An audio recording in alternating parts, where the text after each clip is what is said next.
welcome to the Foxhole, ladies and gentlemen. Hi, Dad. Oh, you peaked. Hang on. Let me turn you down just a little bit. There you go. Say hi again.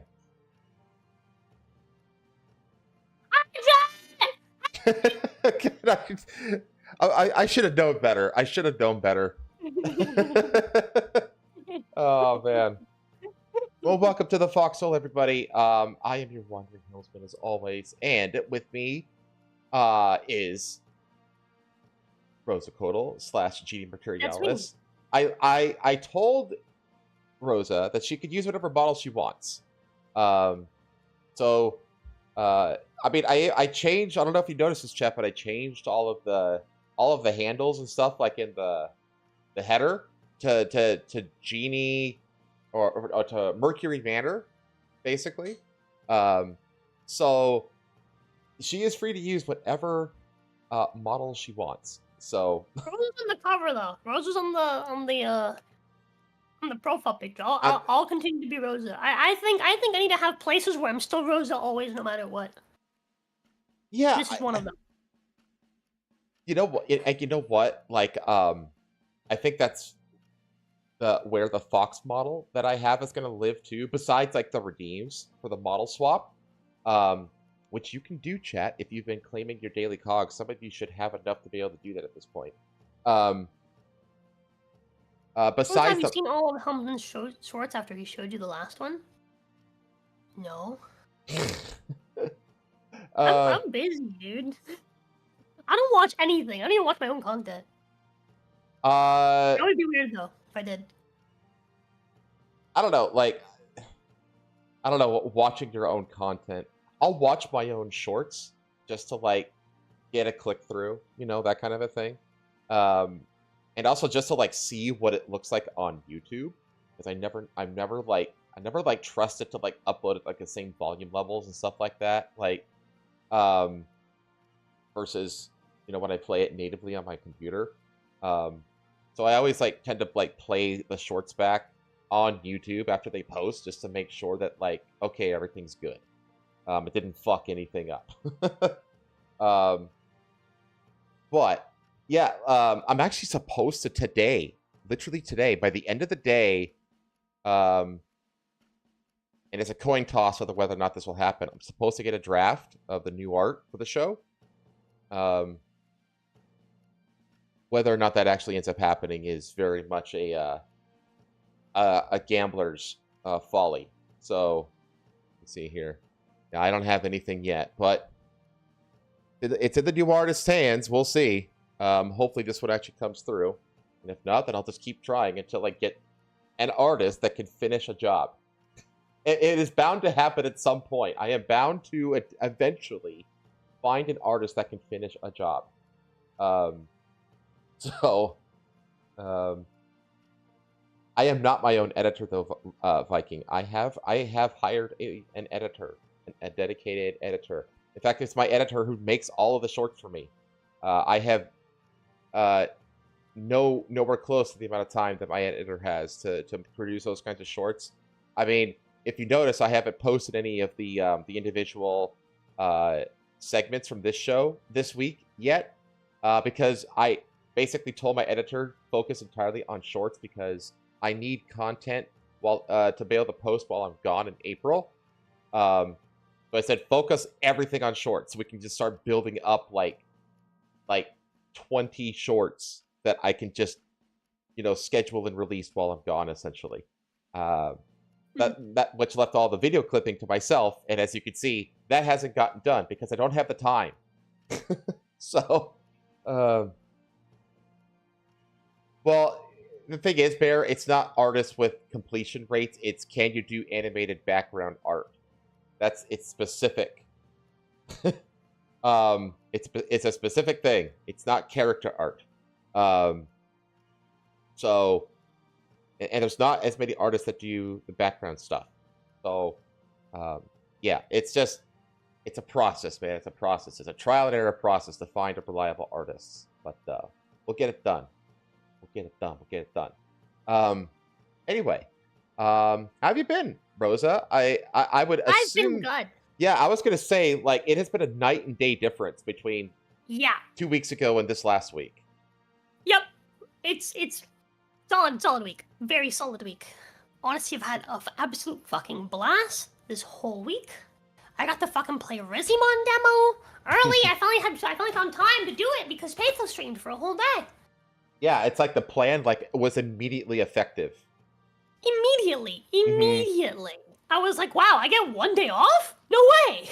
I get 1 day off where I don't have to feel I don't have to feel bad about taking the day off because someone is still streaming and making content on the channel. That's crazy. How I can cool tell is everyone's that? much happier, dude. I'm in just insane levels of relief.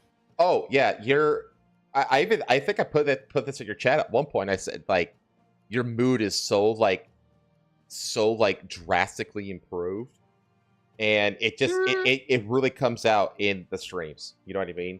As much as as much as you try to suppress that shit, you know what I mean? And this isn't like you. This is like this is everybody. Like nobody is. That's the thing. Well, very few people are. And I'm not good at it. B chat's known me for too long. Yeah, that's true. But it's been really fucking nice. Like again, and that was just with us having like that's just because we're slowly introducing her to the channel. I think the idea is for her to stream 2 days a week.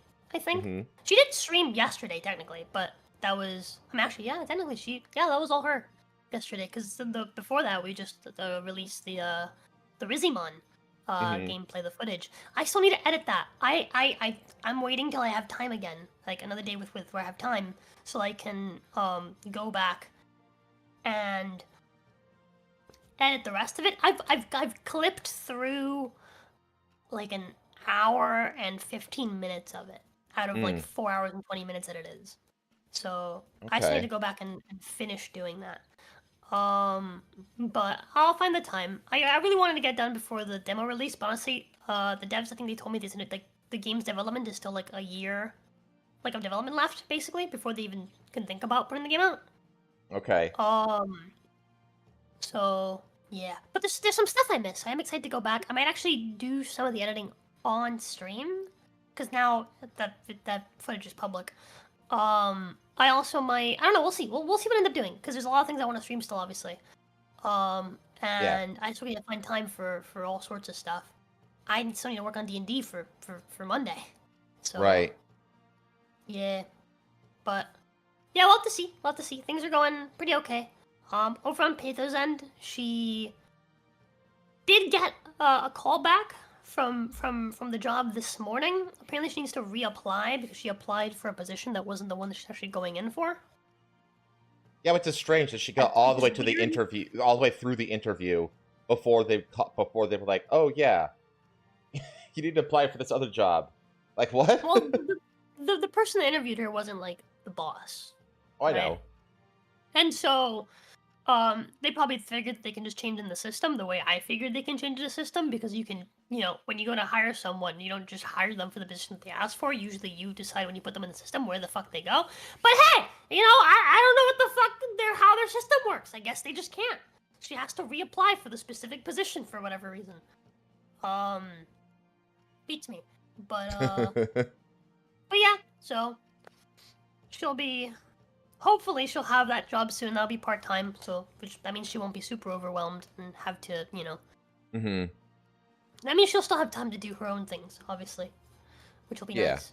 But yeah, I'm excited. Things are finally moving again, Yeah, exactly. That's.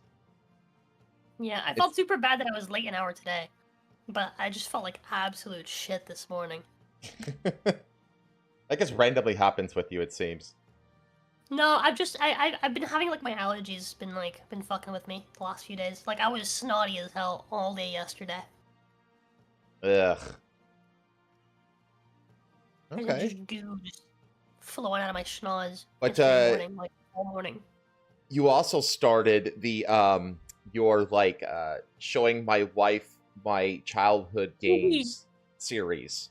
I felt bad because I felt super sick all night, so I wasn't able to be super there. Like I was just kind of just laid back in my chair watching, half asleep for most of it, and just kind of commenting whenever something came to mind.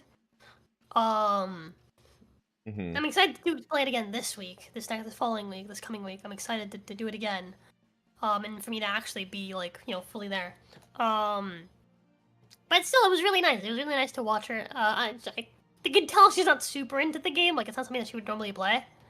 But she is, at the very least, somewhat enjoying it, and I think that enjoyment will grow as she tries different classes. Because she's playing like the shittiest class to play as, which is mage. It's not a bad class. It's just not a fun class to play. So I do think when she swaps classes to something a bit more active, I think she's gonna have more fun.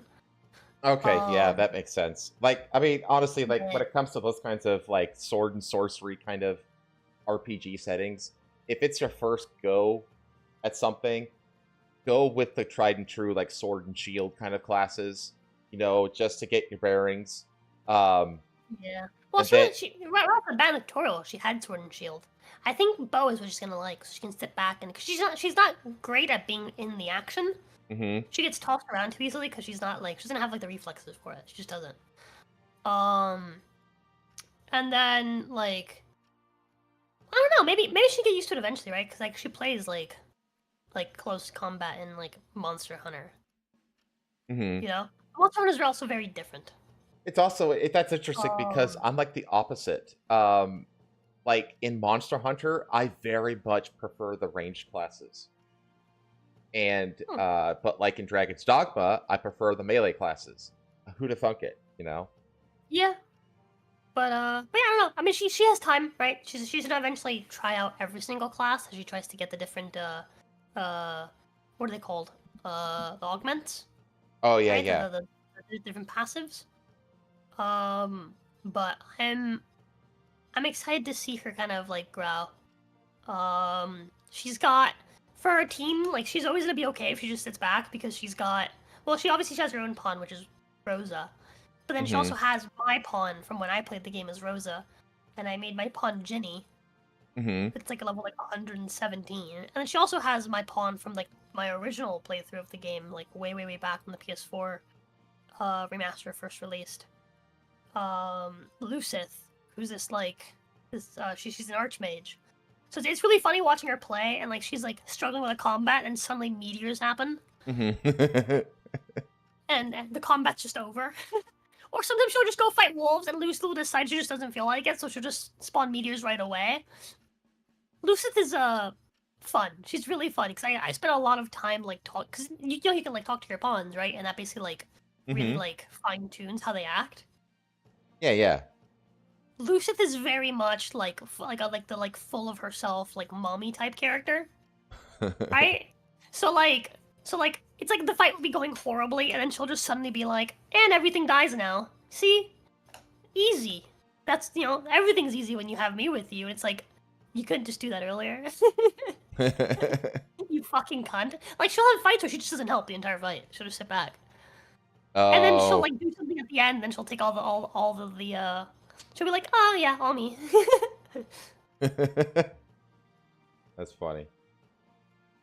But I don't know. I think she's gonna have fun. Yeah, it's like when you introduced me to that The Last Faith. Remember that? Like that's not normally the kind of game that I would play. I did play it some more after our stream together on it. You did? I haven't finished it though, just because February hit and there was like a fuck ton of games that have come out in February, and I'm just like, yeah. But it's I don't know. Like I feel like I can honestly play just about any kind of game, to be honest. But some games I'm gonna need like people to push me a little bit more. Like there's some games that I'm only gonna play like in like I'm playing with friends kind of setting. You know what I mean? So yeah, I get that. I think it's a fun. I think it's a fantastic idea. And yeah, it's cool. But yeah, that's good though for me. I mean, besides that, like the highlights of the week definitely for me are like Rizimon and and Dragon's Dogma yesterday. I think of what else I even did this week. The OG Dragon's Dogma. That's a superior Dragon's Dogma. Yes, the only Dragon's Dogma that matters. And I played more Witcher, which is fun. I finally bagged the redhead. It's over. You finally got her? It's over. Triss is mine. Triss is mine. I don't give a fuck about that fucking black-haired cunt. Fuck her. Can't remember her name. The raven-haired one. I do like that literary description, though. Sorry, I forgot my memory again. Who are we talking about again? Fuck her. The magic bitch. Fucking lilac and gooseberries. And her raven hair. I don't know. I like the way that Yennefer? that Yennefer is described. You know what I mean? Like Yennefer, I barely know her. Got it. Sorry, huh? Like one of the things that I can't stand in literature, and this is something I had to learn when writing character descriptions, is I hate it when authors get lazy and they basically just write a laundry list. Like, she had a loose-fitting black top on with a brown belt, and they just basically just tell you what the outfit is. Yeah. I can't stand that. I can't stand that lazy shit. No, you have to you have to be engaging with the way you describe characters, and you have to allow the actions of the character. You have to basically allow the description of the character to be revealed slowly, like one brush stroke at a time. Like, she grinned through her long, raven black hair. You know what I mean? Then she hiked up her gossamer silk blouse or pants or skirt or whatever. You can't just say it. You have to attach it. Slippers clacked with every step she took. Yeah, exactly. Right? Yeah. Exactly. And it's like, you don't just go through a laundry list. You okay, this is an opportunity. This character. They look like this. Anyways, let's continue the story now because it takes you out. It's like exactly. You're stopping to, to just give a laundry list, and it's like, no, you have to be when you write, you have to present a scene the way that a painter paints. You know what I mean? The painter, it doesn't just appear like an AI image. It's one stroke at a time, and the strokes are done in a specific order, and each stroke has a meaning behind it. And you allow the strokes to happen over time. You know what I mean? Yep. And I always, and it's like the way, and using metaphor, like raven colored hair, and other senses other than sight. Like the gooseberry thing. The smell. Using that, I think, is a really effective way to describe characters. So I've always appreciated that about the Witcher. It's that it's very well written. I love how Geralt, wherever he goes, he's like, Yennefer's been here. How do you know? Lilac and gooseberries. It's really easy to lure him into a trap. Because it's like, oh, just smear some lilac and gooseberries over a demon. Yeah. He'd be like, in this disgusting well, lilac and gooseberries? Must be Yennefer. Yeah, exactly. Oh my gosh, what demon have you turned into? Oh no, how will I find Yennefer? It's like, my Yennefer. What huge sharp teeth you have, Yennefer. All the more better. Oh man.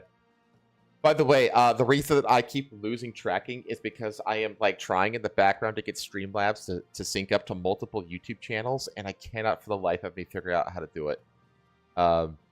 It's the reason why chat works on my main channel but doesn't work on this channel, is because despite it being under the same account, I have to somehow link up both channels separately under the account, and it will only let me do one YouTube channel, from what I could tell, which is really freaking annoying. On what?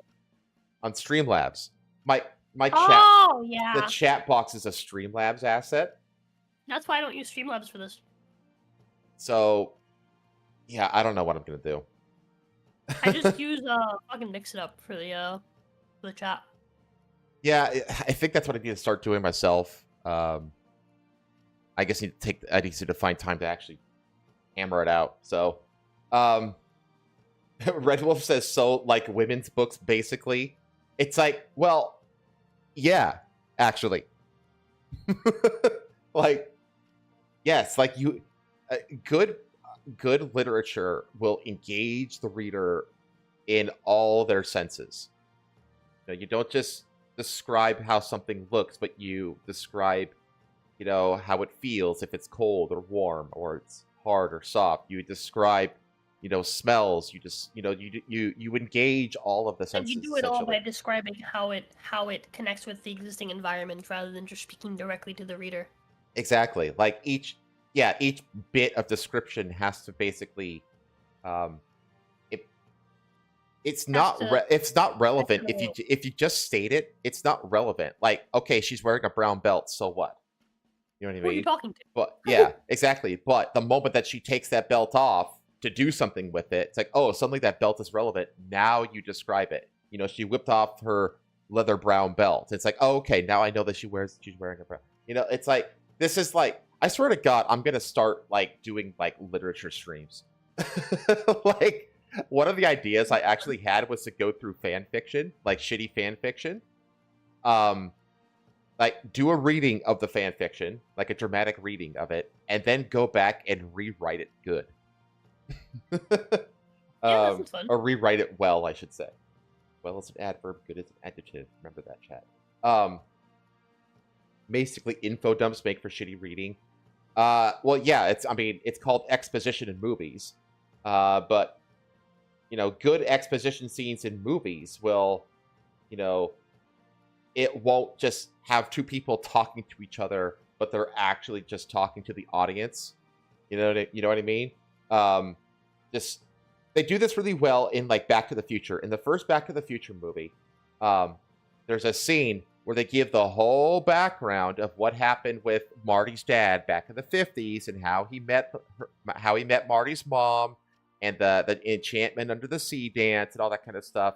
It's all explained, but it's explained in like a casual conversation over as they're preparing dinner and stuff like that, and it actually works like pretty dang naturally, and it gives you like the whole backstory of the relationship before Marty goes back in time to fuck it up, basically, right? Like that's good exposition in movies. When you have just two people like, bobbing each other, like, well, if you already know it, why the hell am I telling it to you? It's like, well, because the audience doesn't know it, and you're just being lazy as writers, and you can't figure out a way to inform the audience in an organic way to the story. So anyway, dude, you know what? I bet you I could rewrite My Immortal to be good, Viking. I could. You think so? I think I could. Do we do a My Immortal Real Long Part 2, but it's some intelligence version of it? I think you can do it. I think that there's the thing. The first draft of anything you write is shit. That's a very famous quote by, I can't remember what author. It might be Hemingway. I can't remember who, but it's a well-known like thing about first drafts of writing, essentially. And then but the whole point of a first draft is to just get pen to paper, essentially. And then you go back, and that's when you actually do the crafting, is after the first draft. The second, third, fourth draft, that's where the actual craftsmanship comes in. So I absolutely think that My Immortal can be good. It absolutely can. Like, you can take, a conflicted, a character who's got conflicted love interests and all this kind of stuff. You can make that good. You can make anything can be written well and be written in an engaging way. At least I think so. A 10 times multiplier to the cogs for that stream? Yeah, sure. It'll make you come. Yeah. I mean, show up, not... Never mind. What? I said if I said, yeah, I'll give you 10 times cogs if it makes you come. Amau! I can't believe that went over your head. No, yeah, I definitely missed it. Anyway. Gotta give that cog to a... Oh man, I know. I absolutely think that it's possible. I don't know. Maybe like I did get my Twitch set up as well, and I'm gonna start on that next week, and I'm already gonna violate my own regular schedule, like the very first week of streaming on Twitch, because I am gonna go to. I'm gonna go watch the Falcon 9 rocket launch on Wednesday. Yippee! It's an hour away from me. And it's the second mission of sending spectrometers and stuff to the moon, because there's like this big push to basically mine the moon. Yeah, so they're starting to bring they're starting to bring up equipment to the moon to like look for viability in mining the moon. How many cool, like, minerals do you think are going to be up there? Like, dude, the moon's been hit by so much shit, like, so many space rocks over the last fucking, like, several billion years. Yeah, that's a good question. There must be some really cool, like, minerals. I would think that you have... I mean, you're going to find a lot of rare earths up there. Like, you're going to find, like... I think you're going to find, like, a lot of titanium up there. A lot of like dense metals and stuff like that from various, asteroid impacts across the millennia. But yeah, there's a lot of different stuff up there that I'm sure, like can be potentially excavated essentially. But I think a big one is rare earths, because rare earths are just that, they're rare. So if you can find a big deposit of it on the moon, that makes it less rare, which makes it much more available. But yeah, so that rocket is getting launched on Wednesday, and me and my parents are gonna go. We're gonna head up to I think it's just literally called Space View Park, which is like right on. It's not like so. If you look at the Kennedy, you know what? Here we go. I'm just gonna bring it up for you guys. I'm not going to show you where I live, but I can show you where the Space Center is and where the viewing center is. Let's see here. Okay, let me make sure there's nothing that can dox me on this screen.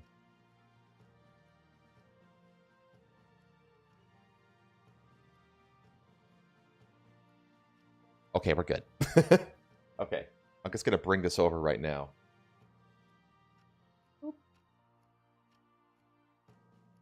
Here. Okay. So this is like, this big island is the JFK Space Center right here. Right here. All of Elon's, the SpaceX pads, are this 39B right here. And if you zoom in, there's another one just to the southeast of it, 39A, right there. This is the one that the Falcon 9 launches from. And we're going to be directly west across this bay, and there's a park right here called Space View Park. We're going to be at the park watching the rocket launch directly east of us, essentially. And what's cool about this park is that it has loudspeakers all around it, and the loudspeakers actually just they broadcast all of the communication chatter going in from the control room. So you can hear all the comms that are going on before and during the launch while you're just at the park. So that's what I'm going to be doing Wednesday.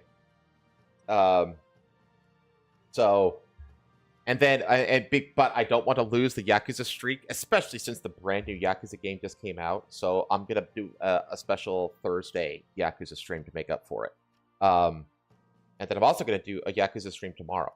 I haven't scheduled it yet, but I'm going to do it tomorrow. Oh, yeah. So, but there's that. And then, honestly, like, there's eventually I do want, because all like the famous pictures you see of people like on the beach seeing the rocket launches are up here from Playa Linda Beach. But Playa Linda Beach closes at 6 p.m. So, but eventually, I'm gonna get onto that beach and watch a launch from the beach. And I would actually like to live stream it a bit. I'm not gonna live stream it tomorrow because I'm gonna be with or on Wednesday because I'm gonna be with my parents and I don't want to just like ignore them for a live stream, you know. But when I'm on my own, I will totally try to just live stream it with my phone.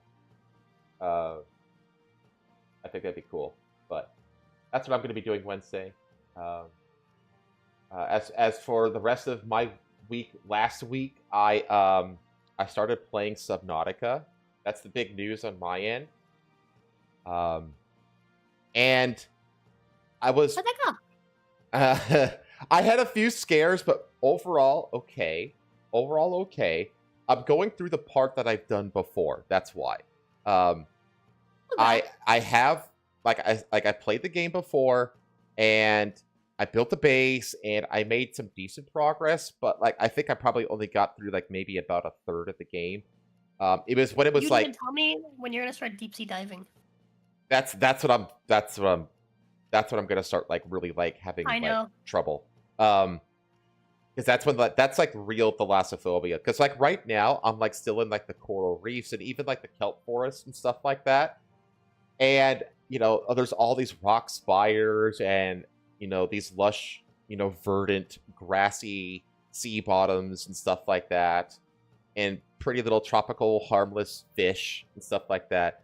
So it's not that. So it's not really bad because it's not really like triggering of thalassophobia. You know what I mean? No, the thalassophobia is going to kick in when it's like staring into the deep dark abyss. Yeah. And there's no bottom in sight. You have no idea what's in front of you. There's no walls or anything to hug up against. It's just you and the open ocean and the giant monsters that live inside it. I also have that fear, but I don't think it's a phobia. Like I can go through that in a video game and it won't freak me out. But if I was in real life, like if I was to just dip into the ocean and if I can't see the bottom wherever I am, I'm freaked because I don't know what the fuck's down there. Oh yeah, you have like veteran fishermen and stuff like that get spooked when like a big shadow like passes underneath their boats, you know? Yeah. Like you see, like you get like a blue whale that like passes underneath. It's freaky. It's freaky. So I have a feeling that like the next stream I'm gonna have to go into like the mushroom forest, with the worms that live inside the mushrooms. So that's gonna be fun. And then I'm gonna eventually have to get close to the Reapers as well, near the ship crash site, and that I'm not looking forward to at all. Anyway, yeah. I had a few scares. It was hilarious because like when you exit from the bottom of like the little escape pod, once you hit like the button to leave, it just forces you into the animation of leaving. Right? You can't like back out after the door opens or anything. You just go. I did that, and it opened the door right on top of like one of those rabbit rays. And I didn't know what the hell it was, and it freaked me the hell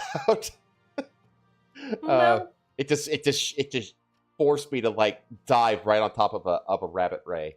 And then I had a couple of scares with the stalkers, and that's what happened to me.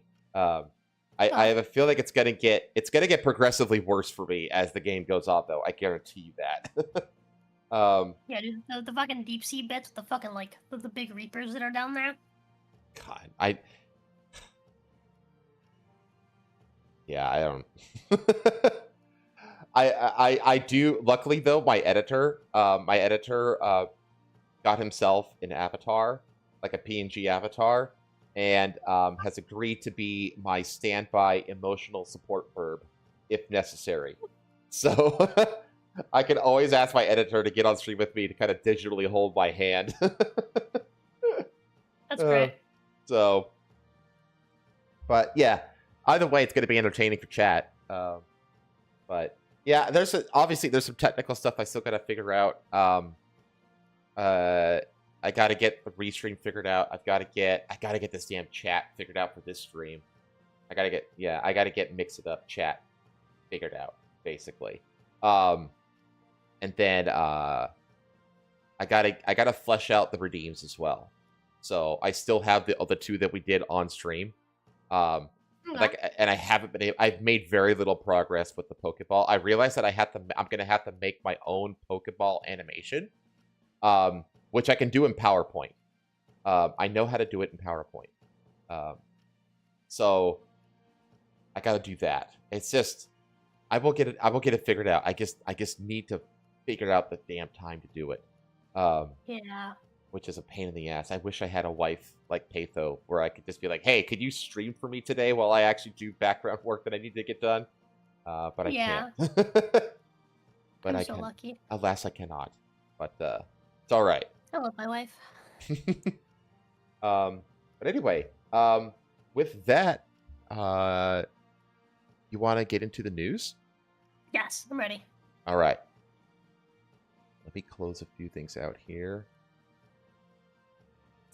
This up. All right. So, first, let me close Google Maps. We're going to talk about JD Vance's torching of the EU to their faces. JD Vance, he attended it was like a security conference, a European security conference, Security Council, something like that, which is just full with all of these delegates and leaders and stuff from pretty much every country that's in the EU. And JD Vance got up on stage and basically just said, yeah, the greatest enemy to Europe is within. It's yourselves. Because y'all are becoming a bunch of censorious psychopaths, who are like rapidly turning into authoritarian dictators. And the room wasn't very happy with it, as you might imagine. Let me switch my real quick so that I'm not looking off into oblivion while I do this. There we go. Okay. One can sense the relief or trepidation in some quarters as a wayward, sclerotic 80-year-old international order melts into oblivion.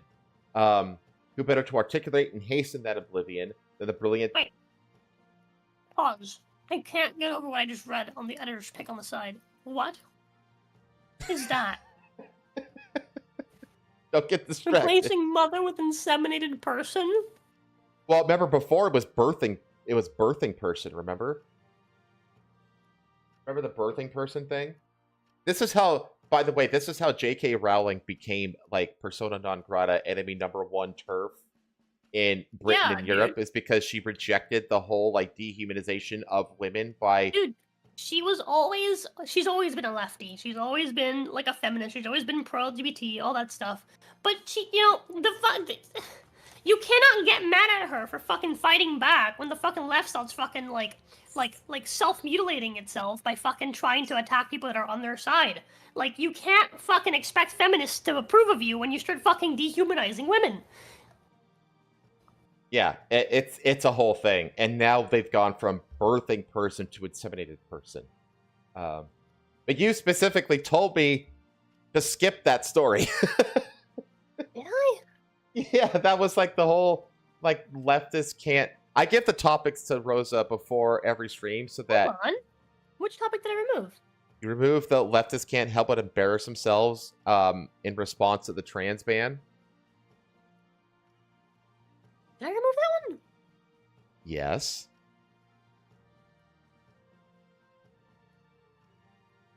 Huh. I sure did. Sorry.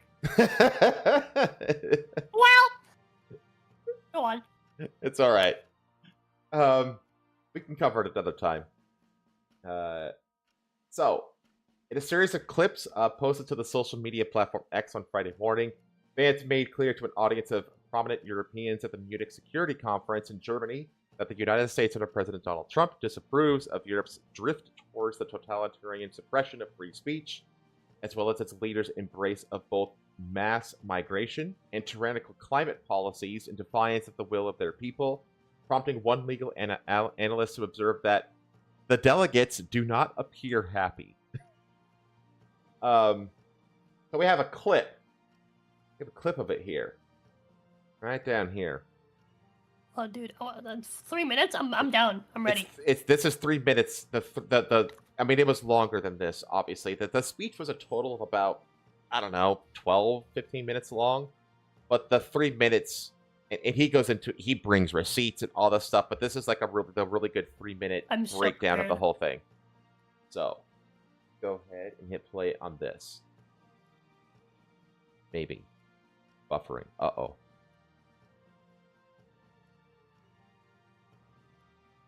Okay, well, you know what? I'll just go to X then.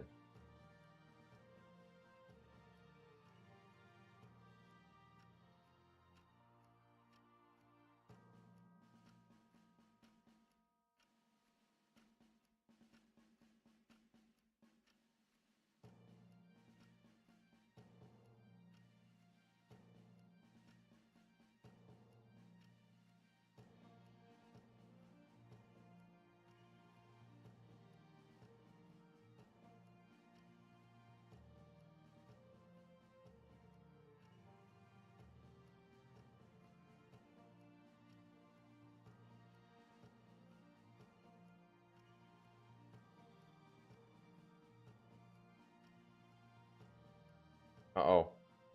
Hang on. Chat's telling me no sound. Okay, I'm going to start over. And unfortunately, when I look at Europe today, it's sometimes not so clear what happened to some of the Cold War's winners.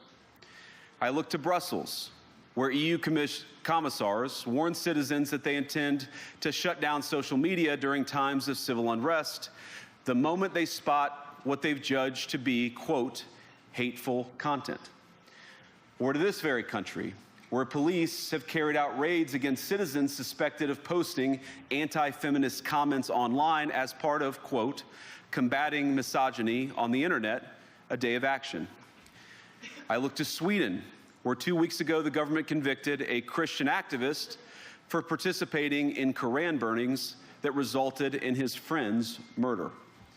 And as the judge in his case chillingly noted, Sweden's laws to supposedly protect free expression do not, in fact, grant, and I'm quoting, a free pass to do or say anything without risking offending the group that holds that belief.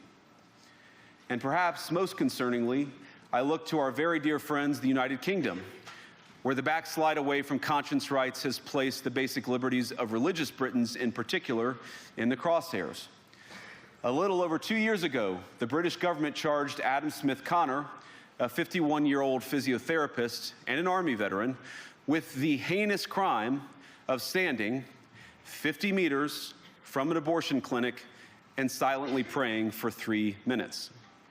Not obstructing anyone, not interacting with anyone, just silently praying on his own. And after British law enforcement spotted him and demanded to know what he was praying for, Adam replied simply, it was on behalf of the unborn son he and his former girlfriend had aborted years before. Now, the officers were not moved. Adam was found guilty of breaking the government's new buffer zones law, which criminalizes silent prayer and other actions that could influence a person's decision within 200 meters of an abortion facility. He was sentenced to pay thousands of pounds in legal costs to the prosecution. Now, I wish I could say that this was a fluke, a one-off crazy... Yeah, it's like... And we know your positions about abortion. And fucking straight up thought policing. That is fucking insane. Yeah, chat. If anyone doesn't know me, I'm very much all for killing babies. I'm like, totally pro-abortion. I don't give a fuck. I don't care. But, like, when you're going around being like, how dare you think that way? Mm-hmm. Now you have to pay a fine for thinking within a range of people that don't think like you. Dude! What? Yeah, it's... And this was a really famous story too that he's talking about, this silent prayer, and it's not the first time it's happened either.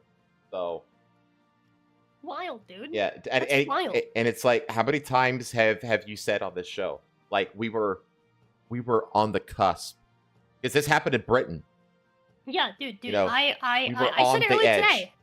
I said it earlier today because there was that one story about the like, I guess, like, Mexican, the little Mexican looking girl. I don't even know if she's illegal or the if girl, she's a legal migrant. I have she's no like idea. a 11-year-old who, yeah, she committed suicide because of like what was happening. Because she was bullied, basically. Right. And like, people are mad because basically, people have been basically posting other stories of similar things happening to white children that no one ever cared about. Mm-hmm. You know, like, no one ever talks about. And when people do talk about it, it gets, it gets limited, or it gets pushed down, or it gets hidden, or whatever, right? Mm-hmm. And, it sucks, right? Because it's not to take away from the story. It's not to say that, man, this was actually a good thing. No, it's not. It's not a good thing, right? But you need to understand that, like, the right is understandably emotionally drained. They don't care anymore. I'm sorry, but they don't. Yeah. They're done with being emotionally manipulated or emotionally swayed because, oh man, isn't this sad? I think you should let, the Mexicans stay. No, they still gotta go. Sorry. We were, like, people need to realize that it's not just, this is a learned behavior, all right? This isn't just, oh man, people are being cruel on the right now. No, this is a learned behavior. This is what happens when you have years upon years upon years of emotional blackmail, constant self-victimization from the left. And then, like, whenever the similar thing is happening to the right, whenever, like, the right is the victim, that empathy, that emotional superiority is nowhere to be found. They applaud it. They make fun of you. They're for it. You don't see the left being like, oh my god, wow, what's happening in Africa is horrible. I can't believe they're trying to kill all of the fucking white farmers. Right? You don't see the left being like, oh damn, yeah, you're right. Yeah, the African superiorists, the black, like, fucking supremacists over there, like, they're, that's a problem. No one fucking cares. You don't see the people on the left being like, oh my god, I can't believe the leftist government of the UK has been allowing these fucking Muslims to fucking rape women. No, they don't have a problem with the Muslims. They're like, sorry, but the Muslims protect the brown, right? Again, just the constant emotional blackmail, the fucking high horse bullshit, right? That is always two-faced, always, without failure, is always two-faced. You cannot expect that after we were so fucking close. We were one election away, chat, from being, honestly, the same as UK. That's the path we were on. That's the path we were on, and that's the path that fucking Kamala was going to continue. Yep. If not make, like, more pronounced. Election away from becoming an echo of what the UK has become. Sorry, people are not going to be immediately willing to be emotionally swayed again. Not for a while. No, because the bad times have created strong men, and the strong men do not fucking care. Wait another decade until the weak men just start popping up again. Well, more than a decade. But it's like, I don't know if you saw this, but Sargon put out, like, this really, really good video on his channel recently called Sow the Wind, Reap the Whirlwind. It's a fantastic rant, basically just telling the left why they're going to be absolutely annihilated with zero remorse. And it's very much what you just echoed.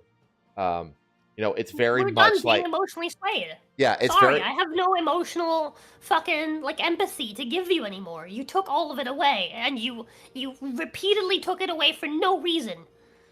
And not just that, but it's like, you absorbed my empathy when you didn't deserve it, and now you are upset that I will not give it to you when you do. Sorry, I'm out. Fresh out.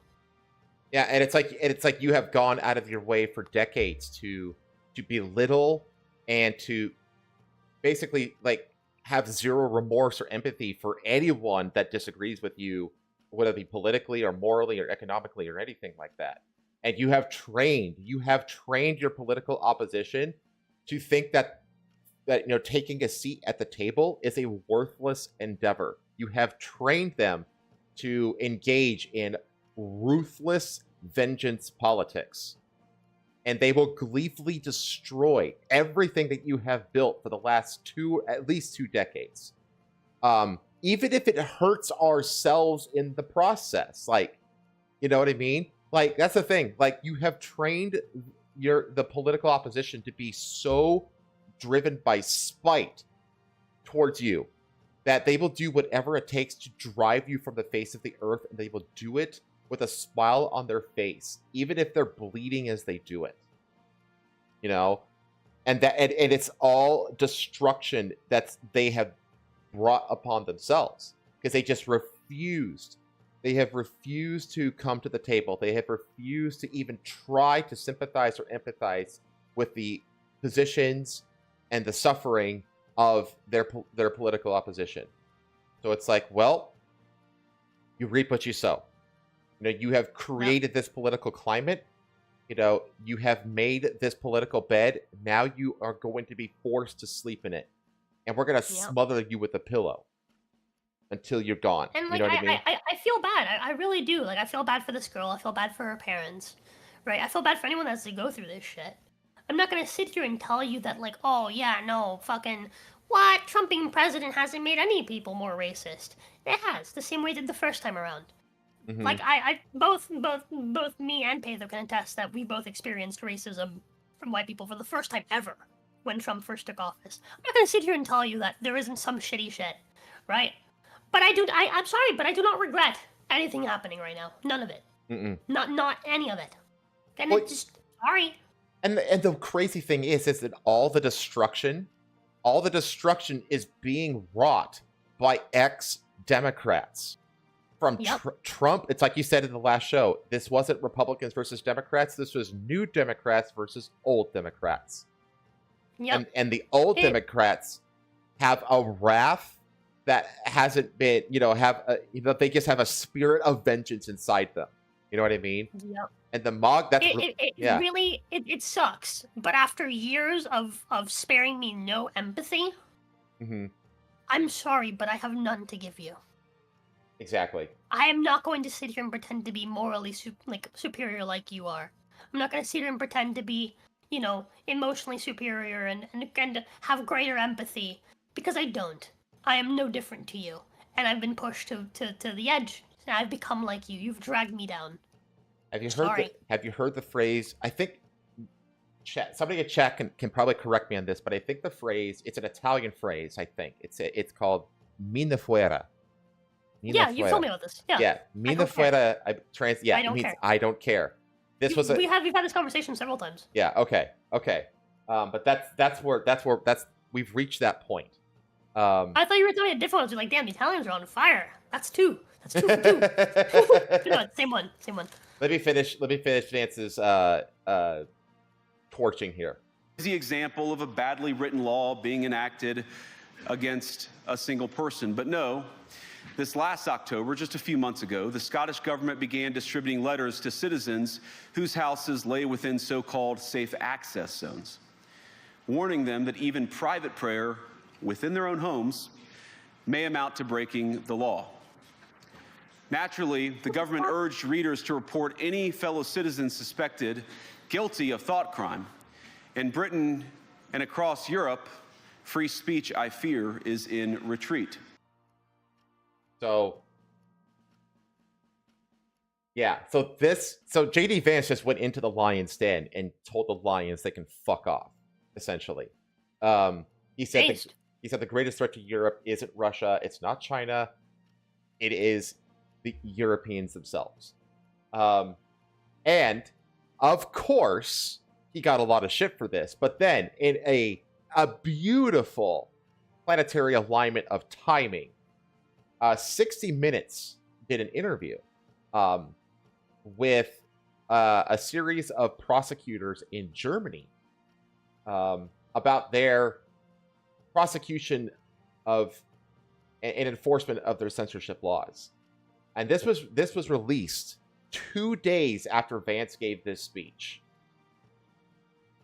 It's illegal to display Nazi symbolism, a swastika, or deny the Holocaust. That's clear. Is it a crime to insult somebody in public?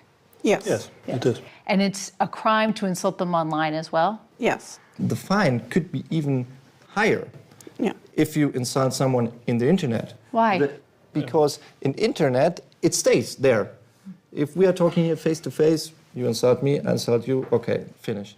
But if you're in the internet, if I insult you or a politician... That sticks around forever. Yeah. The prosecutors explain German law also prohibits the spread of malicious gossip, violent threats, and fake quotes. If somebody posts something that's not true, and then... Please, the idea of just having like little booklets full of like screenshots of tweets from your people is so fucking like... Yeah. Remember, migrant crime is still through the roof in Germany. This is their priority. Yep. The Germans are going full mustache man again. It's like, yes, you're not allowed to talk about the Nazis. We do this in secret now. Well, that's the thing, though, is that it's this. I mean, this is the kind of behavior that enables people like the mustache man to come to power. You know what I mean? I mean, a lot of people like what was it? Like Trump, he recently tweeted that quote. I don't think I can't remember if it's an actual quote from Napoleon or not, but it's attributed to Napoleon, and he says that he who saves his country cannot break the law. Yeah. And Trump tweeted that out word for word, essentially. Yeah, I saw that. You know, and it's like you're getting the left is experiencing these kinds of behaviors because of their own actions. Again, it's like, you know, they're always the ones who are accusing the right of being reactionary. It's like, well, why, you know, stop doing horrible shit that forces us to react to stuff. Then, you know, like it's Go ahead. The funny hat man running Germany right now have a chance to do something really, really funny. Something really, really funny. I'm not gonna lie. Chat, can you imagine? Do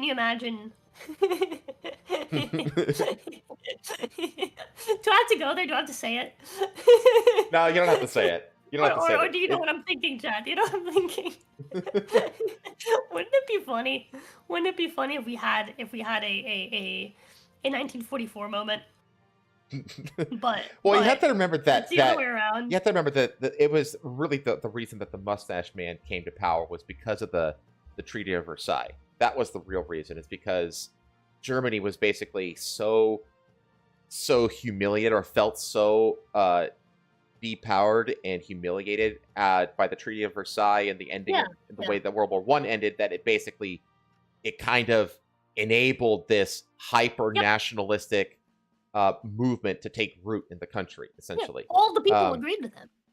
Yeah, exactly. Like, do you understand? Like, this is something that I feel like people are like, oh my god, how could they do this? How could they do this? Like, look at yourselves. Look at the things that you're willing to say and do now. Mm-hmm. Because of how you feel, like, so overly emotional about all these different topics that you feel about. And like, the easiest person to like mirror this argument back onto is a leftist, because they're the most overly like inclined towards all these specific things that they think that they care about. They're the most like emotionally invested in all this fucking crap. And it's like, they're the easiest person to flip that argument on and be like, what the fuck do you mean how you can't imagine how someone could do such a thing? Yeah. Look at the things that you yourself are saying. Well, look at it's really easy to imagine how go to Reddit right now. Reddit right now is it's overflowing with people calling for assassinations, and not just of Trump, but of like Elon Musk. They're even calling for the deaths of Elon Musk's son now. You know? Yeah, it's insane. Again, like, it's not hard to imagine how someone can reach this point. It is just they've been pushed to a certain edge. Hell, I'd argue it's even more understandable, right? How when someone's actually in a position versus, you know, all these fucking like armchair fucking activists, right? Being like, oh my god, yeah, I should do this. This is so horrible. It's not even affecting you. Armchair moralists, yeah. Yeah, dude, like, it's not even fucking affecting you. Imagine how much easier it is if you are the people actually being affected by this, right? And someone is telling you they have a solution, they can fix it. Yeah, and exactly. It's like these people, I mean, we went through the that freak show at the Worcester City Council, where they were like voting to be you remember that? And it's like, again, it's like people will basically take these crazy people's actions and they will basically link, they'll say, "Oh, what is that person? Oh, they're a leftist. Oh, they're a Christian or whatever," and they will link that horrible behavior to that label. And that's how the label gets completely poisoned.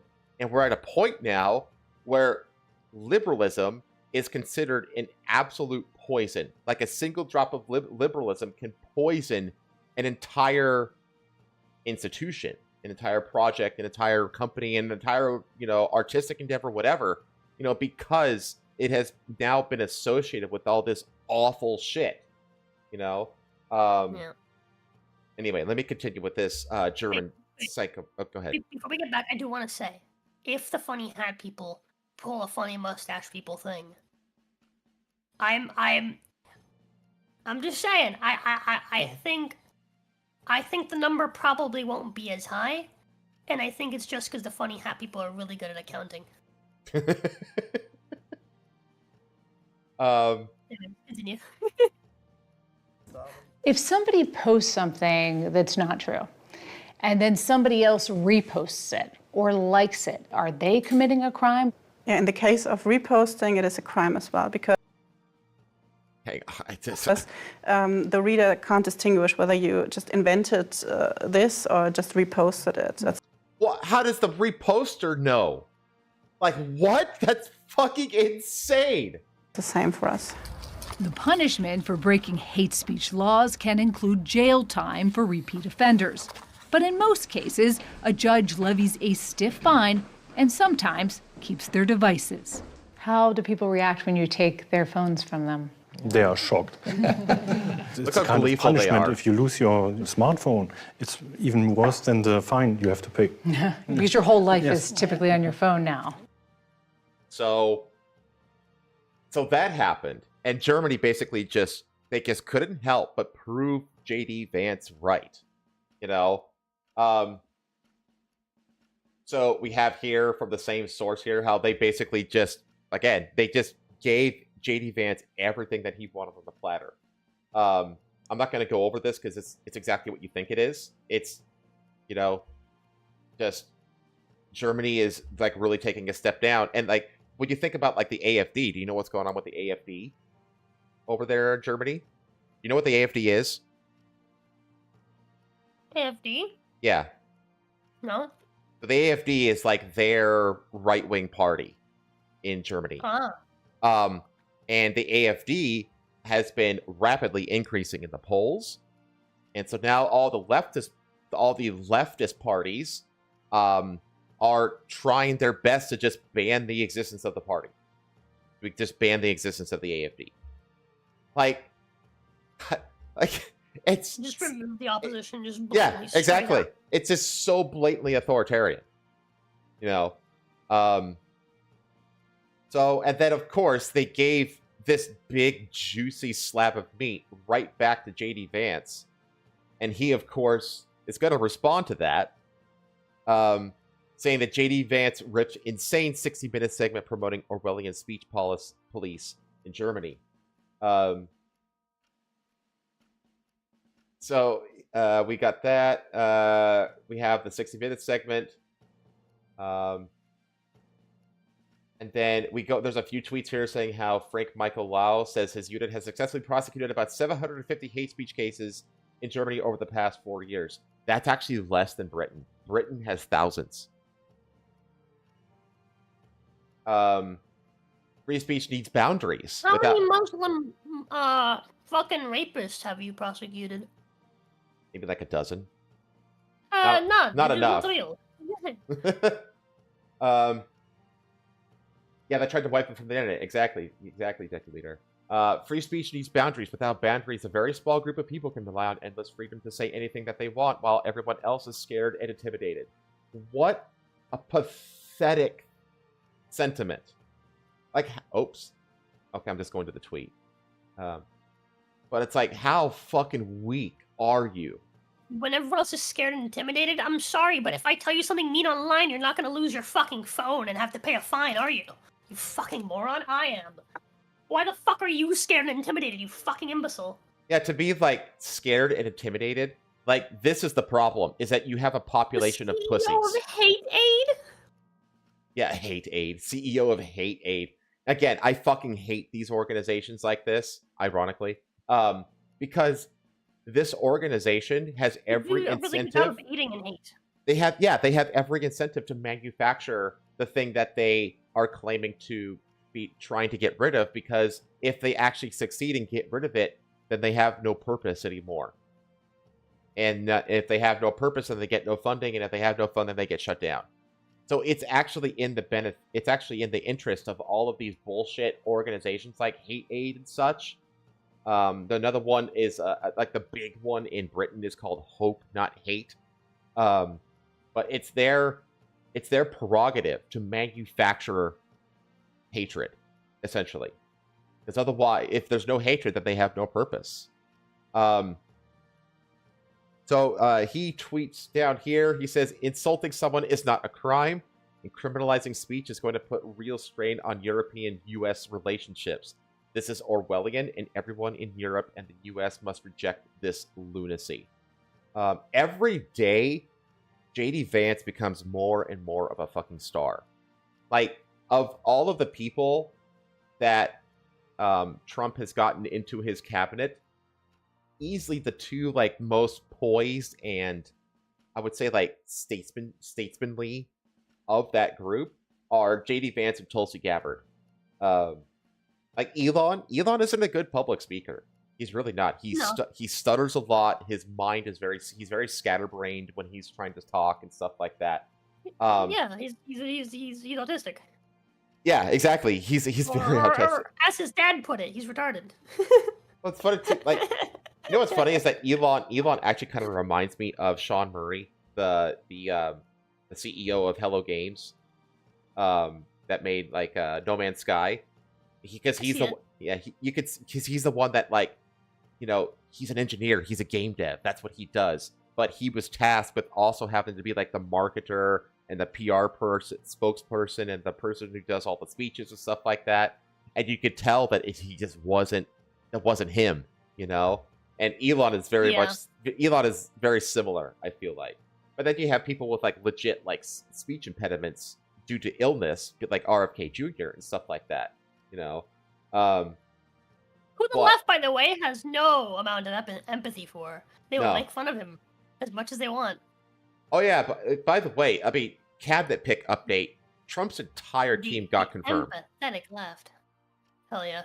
So like, it started with like Holman as the border czar, and then Hegseth as SecDef.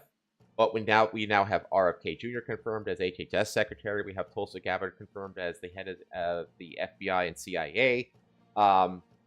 We've also got Kash Patel, who just like a day or two ago got confirmed as the director of the FBI, who is like immediately like him and Pam Bondi are really gonna do their absolute damnedest to just fully release the Epstein client list and many other things. Oh yeah. I hope they also just like they just it would make my fucking day.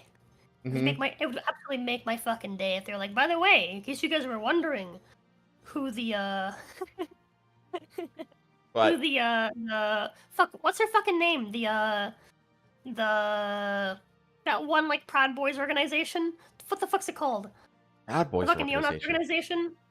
That is most definitely feds. What the fuck's their name? The leader of it? Yeah, fucking Patriot Front. Patriot Front, that's fucking it. Oh. I would love it so much if they were like, by the way, because you're wondering, who works for Patriot Front? And it's just a bunch of FBI guys. This is them. I mean, like, what? I mean, can you imagine if Kash Patel just drops all the names of the feds in the crowd during the J6 protests? You know how much shit's gonna get stirred if that happens. You know, Dude. like Kash Patel and like Pam Bondi just said that like she has the Epstein and the P. Diddy lists on her desk. Like, on their you know what I mean? Like, dude, between Pam Bondi and Kash Patel, dude, shit's gonna get heated. Ooh, shit's gonna get heated. Could make my day. Oh god, I can't wait. I can't wait. And like people like Adam Schiff are like freaking out. Like all the people that have been like fucking doing this shit. Oh god, dude. I hope it drops. So the thing is, like, Donald Trump is on that list. He did one flight with Epstein, and he was immediate like, yeah, this guy is shady. I don't like him, and he never talked to him again. He never went to the island, you know. But like people like Bill Gates is on that list. How many politicians and like Hollywood A-listers are on that list? Oh my god. But yeah, so this all happened. JD Vance torches the EU appropriately to their faces, and then the Germans come out and gleefully prove JD Vance to be correct. And let's not forget, as a little bit of humor in this, that Germany teaches self-defense against knives with towels. This is German self-defense against knives. Und ich schlage zum Kopf. Why do you need self-defense against knives? Den Kopf und die Augen. This is fucking retarded. This is the most retarded thing I've seen. Pause. This is not how you would use a towel for self-defense. This is not how an attacker would use a knife either. Yeah, like there's so much wrong here. First off, no one's going to just walk at you while holding the knife out and so you can take it from them. A. B. If you're going to defend yourself with the fucking towel, you need to fucking wrap that shit up and just keep it close to your arms, because that's what's going to stop you from having your arms get stabbed when you try to get in and take it from them. That's the only chance that you have, other than run. You want to run, ideally. You just want to get the fuck out of there. That's the thing that... If you are unarmed and someone comes at you with a knife, you want to keep that distance as long as possible and get the fuck away from them. But if you're going to fight, if you're not going to flight, if you're going to fight, that towel is not a weapon, it is a shield. Well, that's the thing. Yeah, you're absolutely right about, and it will only help you from slashing, not stabbing. So you still want to keep at a distance so they can't stab at you.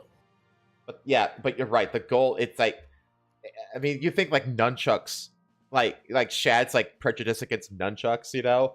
Like this is even worse. Like, because this is so a towel is what's called, it's in the classification of flex weapons. And these are basically called sarongs. That's the name for this class of weapon. They're meant to tie up limbs. That's their usefulness, is to catch and tie up limbs. Yeah, dude. If you can catch their knife hand, you actually stand a chance. I'm not gonna say you're golden, but you stand a chance. Yeah, exactly. Right? But even then, like, there's actually way more than zero chance than you are going to still get slashed or get stabbed in some way. Mm-hmm. Yeah, this is hilariously pathetic. But again, like, why is the self-defense scenario here a bad guy with a knife, and you are an unarmed German civilian who happens to have a fucking towel handy? Like, what? Now, in a real, the most realistic variation of this is a belt, because or that, yeah.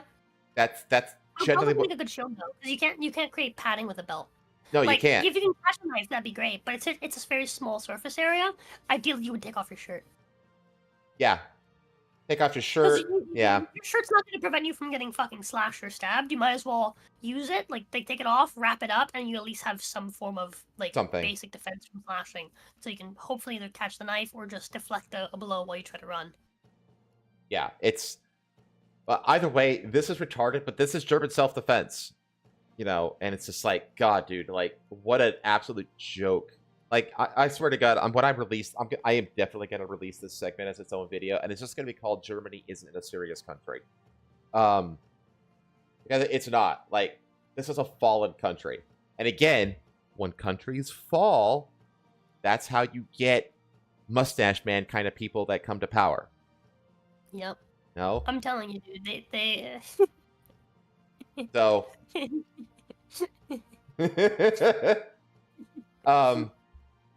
Okay. All right. Well, that's enough German goofiness. Let's go ahead and move on to the next segment of the news. You want to watch some plane crashes? Because they just keep happening, and we keep getting them on video.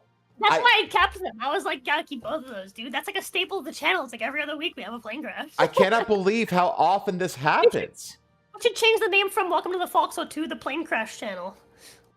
I mean, honestly, it would get a lot more views. I mean, let's be real, it would. Oh, that's a different video. It's a cockpit POV. Wait, hold on. What is that though? This is over Houston. This is an old video. This is an old video. Move on. So, let's see. Shocking new footage captured the disastrous landing of the Delta Airlines plane that flipped over at Toronto Pearson International Airport on Monday, showing it bursting into flames and then tipping over as it skidded on the snow-covered runway.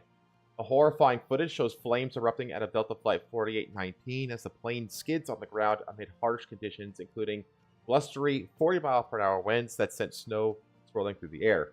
Massive orange flames can be seen sprouting out of the back of the plane before the fire eventually turns to a thick black cloud of smoke. I'm going to reload this. That should reload the video. Yeah. So this is the footage here. Let me full screen this for you. Your audio?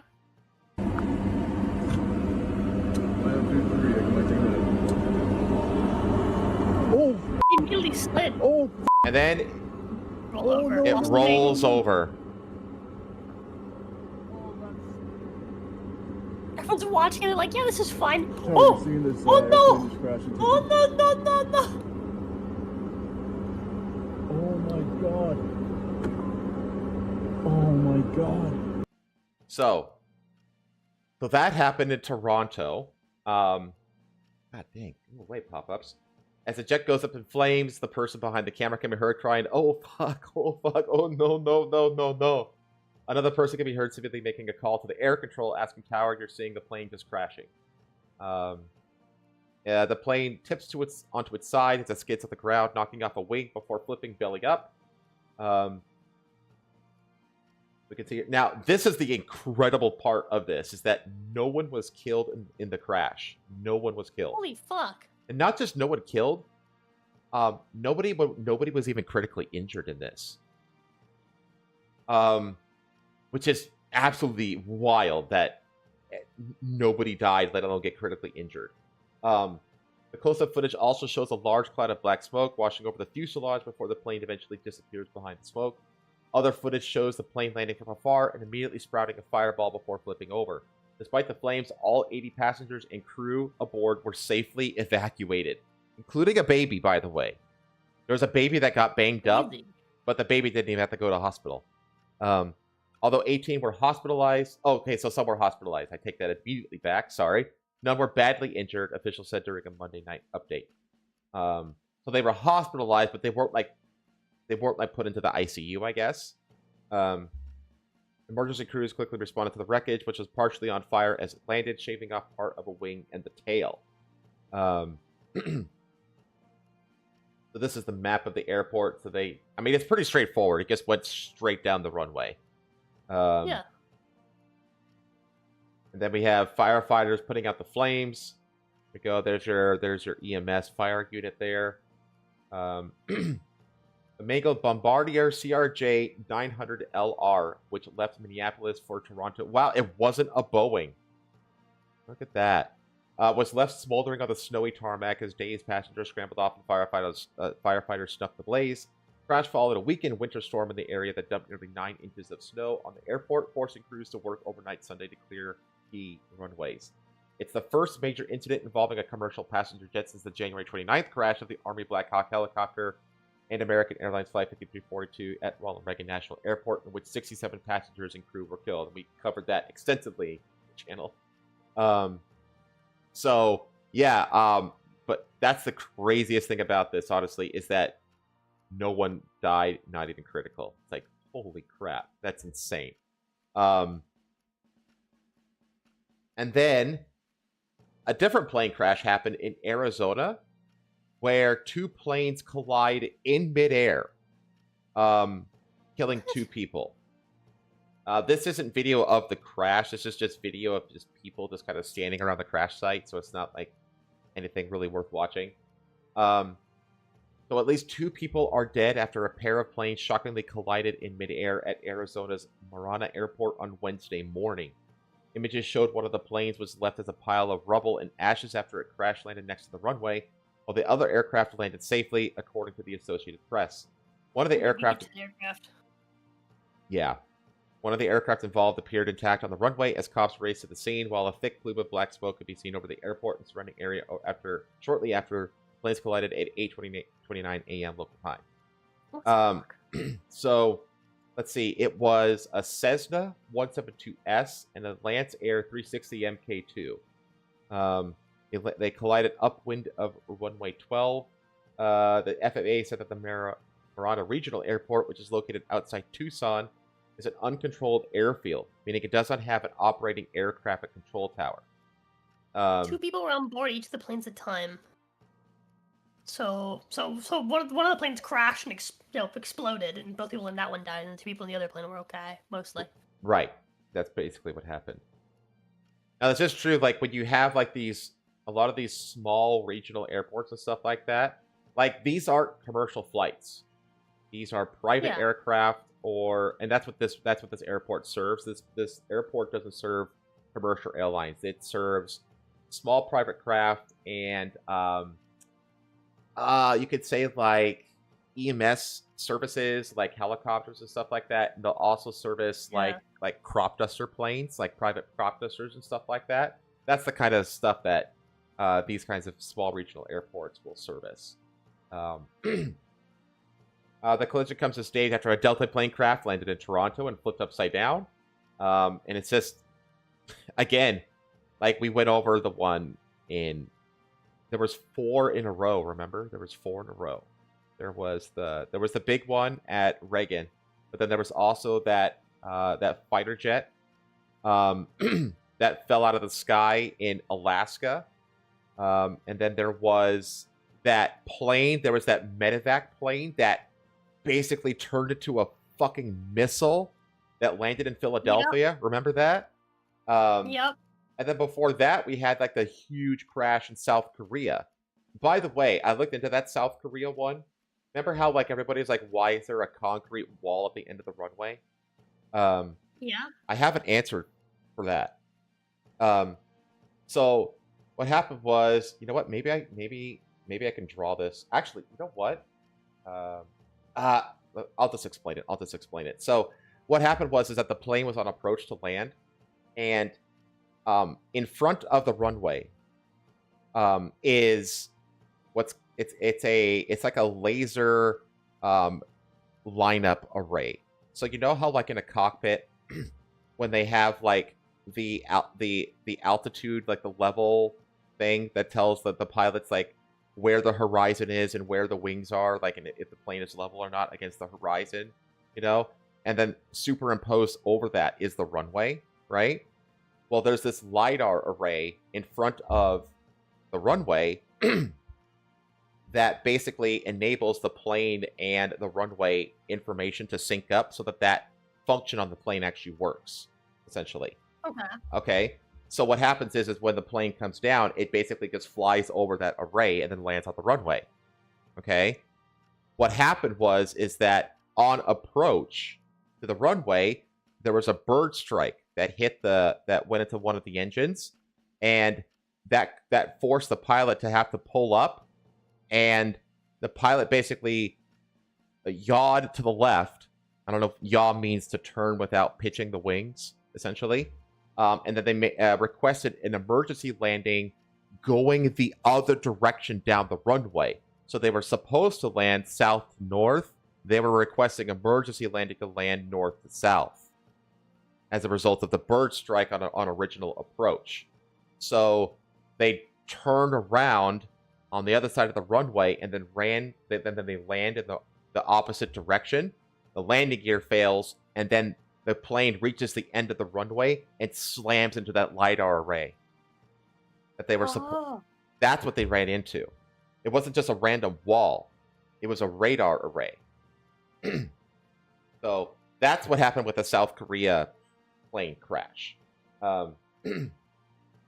So yeah, there has just been over like the last, I mean, how long have we been doing this show? Like 6 months? Something like that? Like, and I've been covering these really high profile plane crashes pretty much since the first episode we started doing together. Yeah. It's kind of insane how frequently this shit is happening now. Because I honestly can't remember, like, even just a year ago, like, this kind of stuff happening on such a regular basis. Yeah, dude, it's crazy. It's fucking crazy. It's absolutely crazy. But, so, let's see. They contacted the airport. Yeah, so you can see the runway here. These are the kind of planes. Like, these little private prop planes, little Cessnas and stuff like that. There's the plume of smoke. And these are the models of the planes. Yeah, they're just little private prop planes. They only seat 2 to 4 people. Where's this? Yeah, so we don't have footage of the actual crash, but we only have the aftermath essentially. So, yeah, they serve as a general aviation reliever airport for Tucson International, which is around 30 miles away.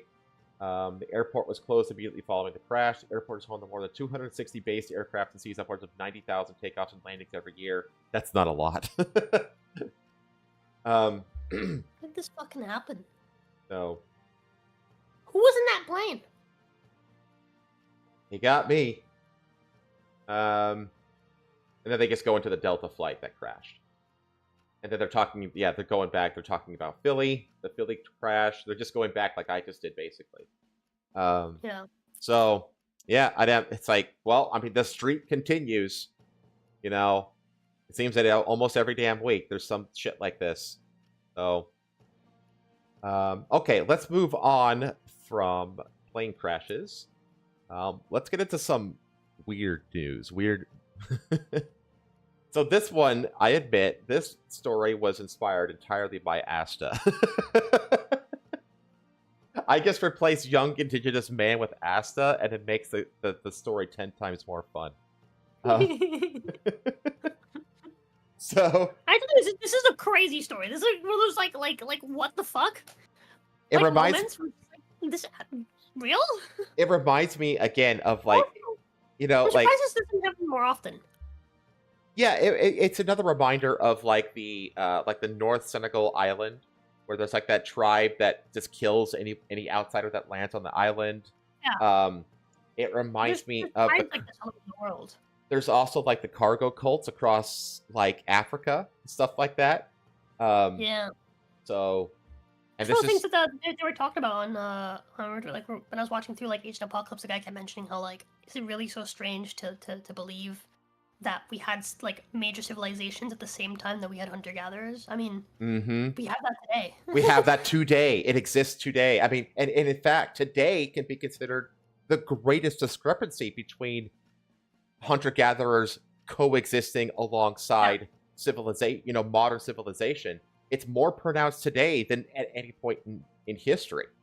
You know what I mean? So, like, it's very easy to imagine that it was the same, all going way back thousands of years into history. So a young man from an isolated indigenous tribe who approached a riverine community in Brazil's Amazon returned voluntarily to his people less than 24 hours later. You know, this was kind of it's like an Amish kid getting lost in Pennsylvania. Yeah. The encounter occurred around 7 p.m. local time Wednesday in Berosa, a community along the Purus River in the southwestern Amazon. Footage obtained by the Associated Press shows him barefoot and wearing a small loincloth. I mean, this kid looks like Mowgli. I mean, this is like looks exactly like Mowgli. Seemingly calm and in good health as he carried 2 logs. Like, you couldn't be more of a stereotype than this, you know? Locals believe that the man was asking for fire. A smartphone video of the encounter showed one resident trying unsuccessfully to show the man how to use a lighter. See that video, please? I want to see that video. I need that video. Let me see here. Is there a hyperlink in it? That's the AP. Can you look that up in the background, maybe? It says that the AP, the Associated Press, has video of him barefoot. I'm going to keep reading. So officials from Brazil's Indigenous Affairs Agency, FUNAI, arrived soon. That sounds like a Japanese word, FUNAI. Arrived soon after and took him into a nearby facility. FUNAI said in a statement Friday that the young man returned to the forest on Thursday afternoon. I think that's funny how they just let this random kid just return to the forest. You know? Like, okay. I'm gonna send you this. Okay. This is wild. It's actually, that's like a TikTok video, but this'll do. No, that's fine. It's a video of them trying to teach him how to use a lighter, and he's just like, I don't get it. Okay, I got it. Copy link. And actually, can I just drag this up here? Yes. Is there audio?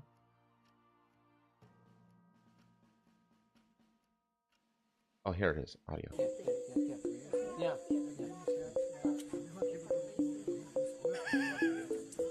That's a magic shit right there. It's like...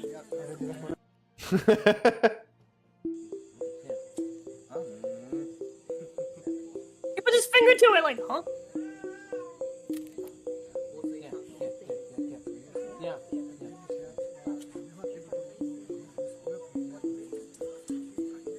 To be fair, it does take a little bit of practice to get the flick of a lighter thing to work properly.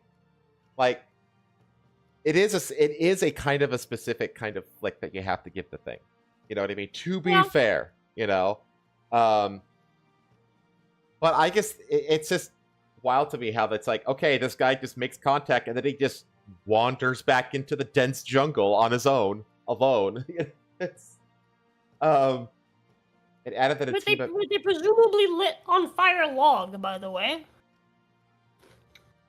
It added that a team of health professionals. I presume he got his fire. He better have. They better have given this kid, at least give him. I mean, is he a kid? He looks like a kid. Yeah. That's a kid. He looks like what? Like maybe 14, 15 years old? Yeah. Something like that. Let's see. It added that a team of health professionals was sent to assess if the young man had been exposed to any disease to which isolated indigenous tribes have no immunity. Yeah, I mean, that's how they were.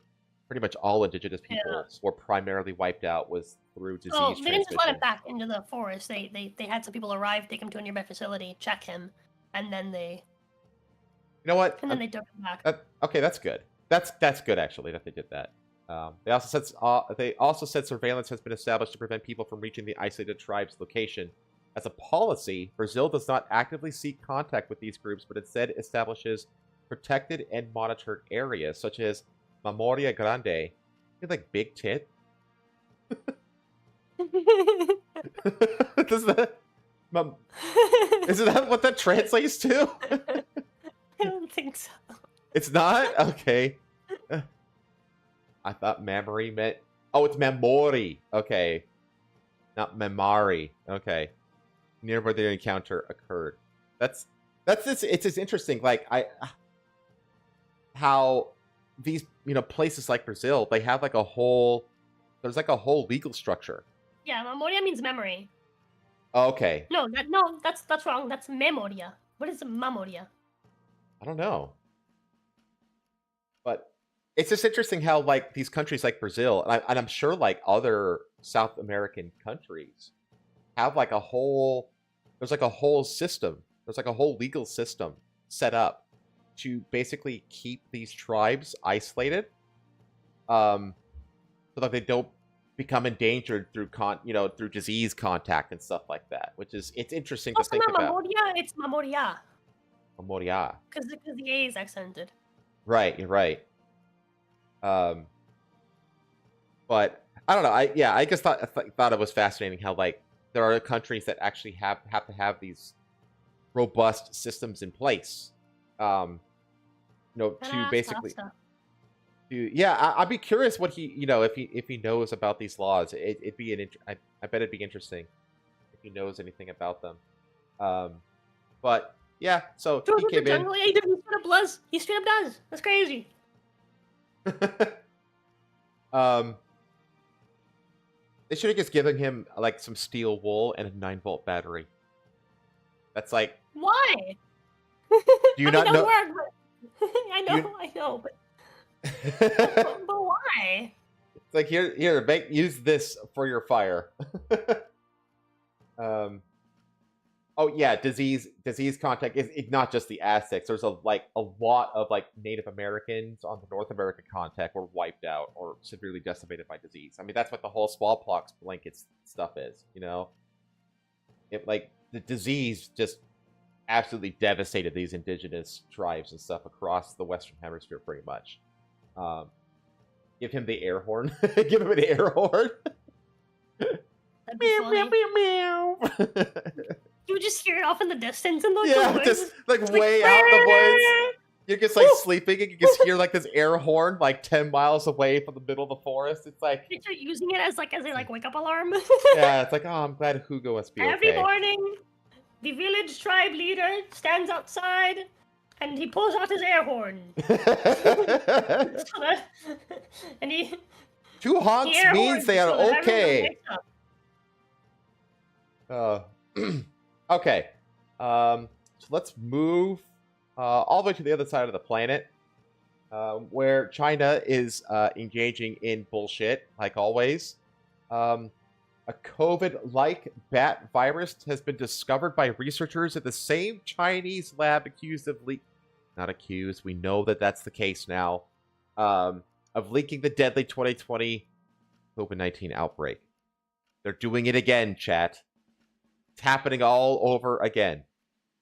So researchers said that the Chinese lab accused of leaking the COVID-19 virus has now discovered a new coronavirus in bats that closely matches the one that led to the deadly worldwide outbreak in 2020.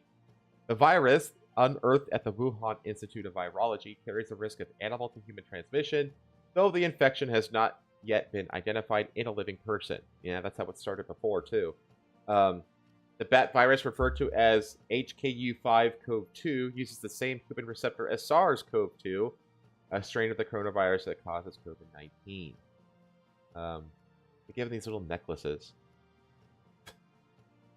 The newly discovered bat strain can affect cells by binding to proteins found throughout the human body and other mammals. According to a study led by notorious bat lady virologist Dr. Shi Zhengli. Potential for the virus to spill over into humans remains to be investigated, the study says. Can we just call her fucking Morbius from now on? Morbius? Morbiana? He's trying to morb again, guys.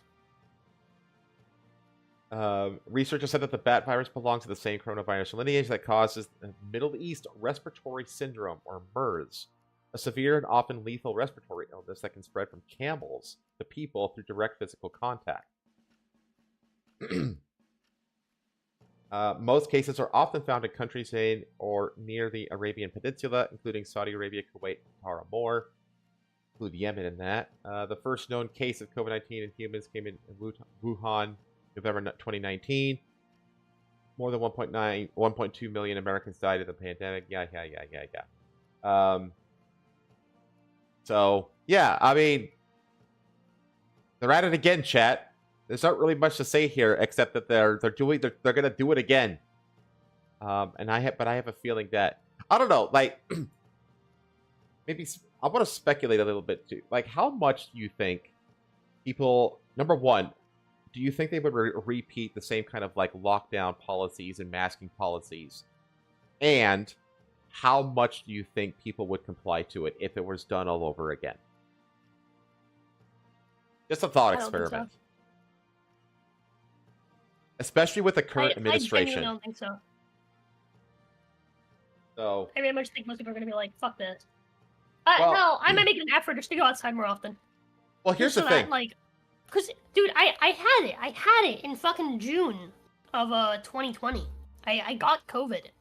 And then I went back to work after I was done. Because I worked one of those, one of those super important must stay open jobs. Called game stuff. Yeah. And guess what? I never got it again. When I had a blood test done in 2022, shortly after I started streaming, I think it was like April. I was still working at GameStop. I was a manager. I had a blood test done, and they asked me if I'd gotten COVID recently. Because I had the antibody, and I had like an updated antibody basically, and it was because I kept working after I got COVID, so my body naturally, its antibody continued to be exercised. That's why, like, here's the thing, right? I get what they were going with the whole quarantine thing, but this isn't like COVID is not a disease that you go and you have, and then everyone that gets it dies. No, that's not how that works. It's a disease that you should be. Once you're exposed to it, you're going to suffer for a little. It's a fucking cold. All right, it's a fucking cold. Or a flu, depending on your symptoms. But... Yeah, it's a flu. It literally is a flu. It's bat flu. Okay. Yeah, Let's just call it what it is. It's not bird flu. It's bat flu. All right. You'll be fine. All right. Yeah, there's a reason that people will be fine. The grand majority of people will be fine. Yeah, the only people who are at risk are like people who are like have like severe comorbidities, or old people who are literally already beyond the mortality rate, or people that have been put on respirators to make it harder for them to breathe. Oh yeah, dude, respirators are a death sentence. People that have their lungs damaged by respirators. But I think that well, number one, Trump has already completely pulled the United States out of the WHO, the WHO, which is the World Health Organization. Yeah. We're already completely out of that. And then you add on top of that RFK Jr., who is a vaccine skeptic. He's not a denier, he's a skeptic. And I can tell you right now that you are not going to see the same kind of policies as last time. And if there another thing that's interesting is that if there were, you would have mass non-compliance. One, the right wing won't do it for obvious reasons, but I have a feeling that a huge contingent of the left wing wouldn't follow them either, because it's Trump and RFK Jr. giving the orders. They wouldn't do it as a protest against Trump. Because they will do anything. They will protest literally every single thing Trump does, no matter what, because they have TDS. So you would actually get a very, honestly, the only people who would comply with it are people who are like probably actually at risk, which is interesting. So yeah, I just think it's interesting that like they're already like, we're geared up for another one potentially. First time was the worst. Second time was just a mild annoyance. I got to enjoy 100 Girlfriends anime and Lumel. So here's the thing, chat. Here's what's crazy. Do you remember when I stopped working at GameStop and I was just at home for months? Like when I started fucking doing YouTube full time in 2023, start 2023. I got COVID fucking 3 times back to back. Yeah, you got it a bunch of times. I remember that. The first 4 months of just being home. Like, the entire time, just being constantly home. Those first 4 months, I got COVID 3 times back to back. It's like, I got it, I lost it, I got it again, I lost it, I got it again. It's fucking wild. That is so and wild. And all 3 times was confirmed COVID. And you know what it felt like, chat? A cold. A cold. A flu. Yeah. And that's how it was for the vast majority of people. So, my story about COVID is, I got the OG version. Same. And I got it right at Christmas time, and so I ended up giving it to my parents, and so we had like a very merry COVID lockdown Christmas together. Basically, we just stayed together and had things delivered to us for like 3 weeks. Basically, it was actually kind of fun, honestly. Just getting having an extended Christmas vacation with my parents. But my symptoms were the only symptoms that I had were the 2 symptoms that were actually unique to COVID, which is the loss of sense of taste, and loss of sense of smell. I had that too. Okay. So I lost my sense of taste for, unironically, like a good 8 months, where I was just miserable because nothing tasted like anything. Like there was a good 8 months where I was like, I can't taste anything and I hate my life. I lost weight. I didn't lose a lot of weight, but I did lose weight just because I had no fucking appetite. Because anytime I put anything in my mouth, it just didn't taste like anything. Yeah. And there was Actually, wait, no, I don't think it was 8 months. It was like 3 months. What I did have for like the rest of the year was so a lot of people that had COVID and lost their sense of taste had this happen to them. I don't know if it happened to you, but I read about it and I know I wasn't alone on this. But basically what happens is that when your taste comes back, not all of your taste buds come back. So you don't get all of your taste back. Some of it stays away. But because your brain has these, has these other flavors that it didn't really get back, but it can taste other things, right? Your brain basically fills in the blanks. And mine's, I read about people online saying that things tasted like raw meat to them and shit. Mine was like rancid oil. Like everything tasted like rancid oil for like a good year after I had no taste. Like I was super fucking depressed because I couldn't taste anything, and then it was just boom, rancid oil. And I was like, God. Okay.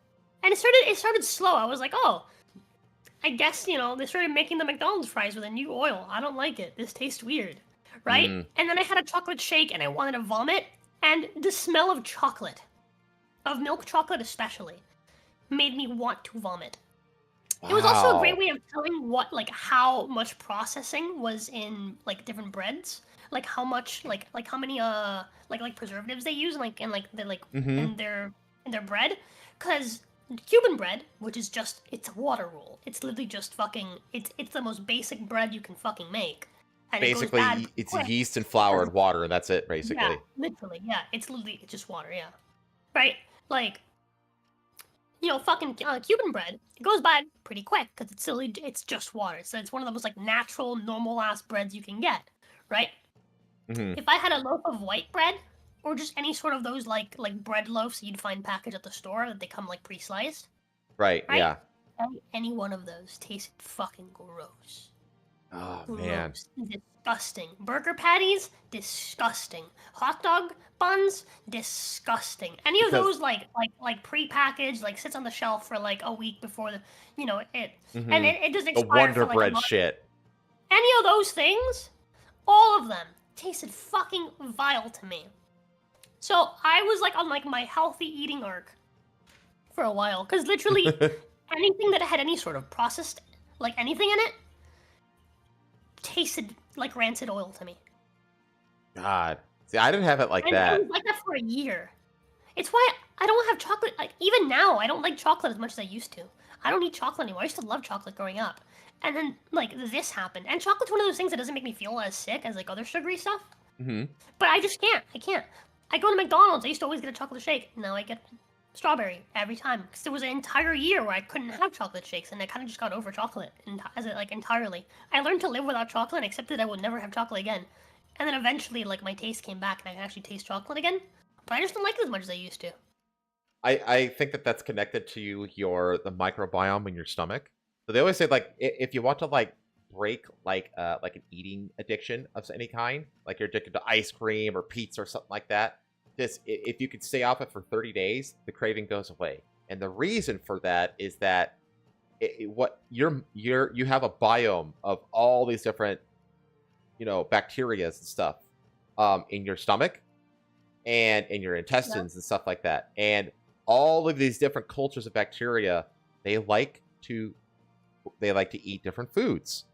And they literally will send signals they actually will release stuff that that makes its way into your brain that triggers a craving complex, essentially, where if a bacteria is getting starved out, it'll send a signal into your brain saying, hey, give me more of this, I'm dying, which is why you have cravings. I'm dying, please give me more of this or I'm gonna kill myself. Yeah, but that's why bacteria. That's why it takes about 30 days to break to significantly break a food, a bad food habit, because that's about how long it takes to kill a specific strain of bacteria in your gut. I see. So what you're doing is you're basically readjusting the microbiome in your gut. And that's yeah. COVID did a great job of readjusting my microbiome. See what happened now. But I also never got the shot, by the way, Red Wolf. I never got the shot. So when I got COVID, my doctor, right? My primary doctor is the same one I've had since I was a child. Because as I got older, he was always a pediatrician. He was a pediatric doctor. But he actually, like, as I got older, he shifted into also doing adults. Mm-hmm. So I was able to stay with him. And me and him don't see eye to eye on some things because he's a religious kind of guy. Which is, I mean, I guess, you know, whatever. But there's certain things that he's like agreed with my mom, and I'm like, no, this is bullshit, and you're wrong, you're stupid. I'm like, fucking your doctor. I know that you're wrong. You're letting your fucking Christian bullshit fucking meld into your advice. Mm-hmm. For context, what I'm talking about specifically is I've always had a circadian rhythm that is adjusted to, you know, be awake during the night. Okay. And if I didn't stream, if I didn't have a job, if I didn't have school, if I didn't have anything, my body naturally over time would make me stay up later and later every night until I completely flip my sleep schedule. But it would not make me start going to bed. Like, it won't reset itself back around, if that makes any sense.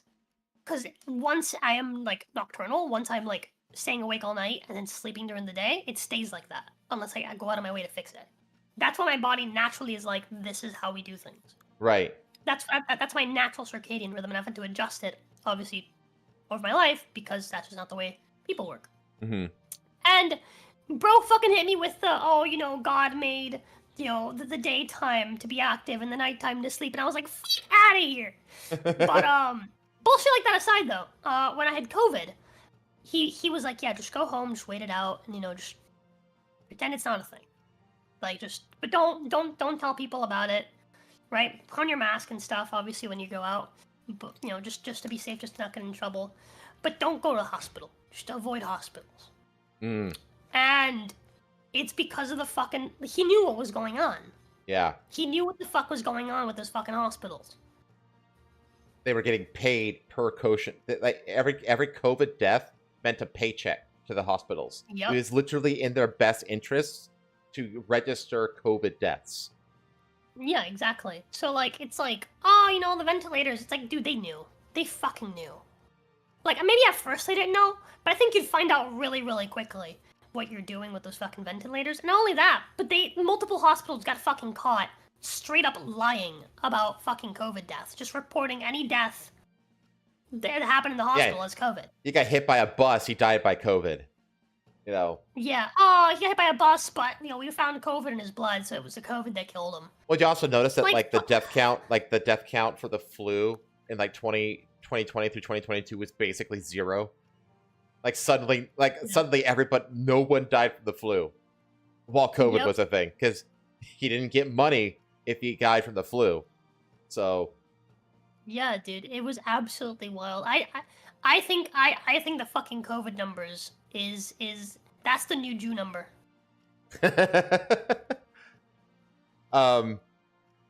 My experience though, like, I didn't have it like you did. Honestly, I lost my sense of taste first, and then the smell went about a week later, and then my taste came back in about a month, and my sense of smell came back in about 2.5 months. But that's the only thing that I experienced. My dad, what happened to my dad?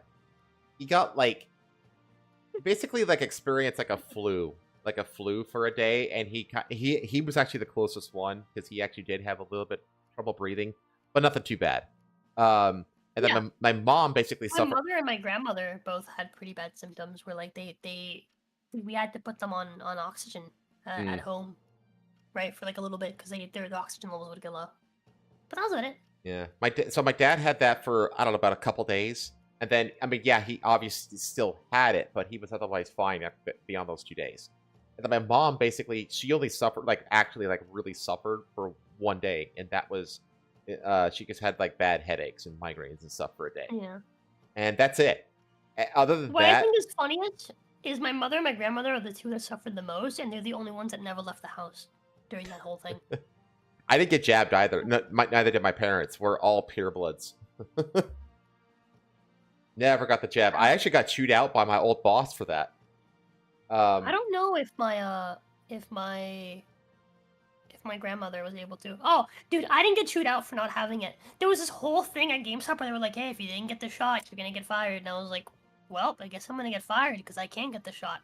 because of my allergies, my doctor recommended I don't get it because the hospitals are full. They weren't. That was a fucking lie. Because the hospitals are full, and they can't have a staff be monitoring me after I take the shot to make sure I don't have an allergic reaction. So, doctor recommended that I don't get one.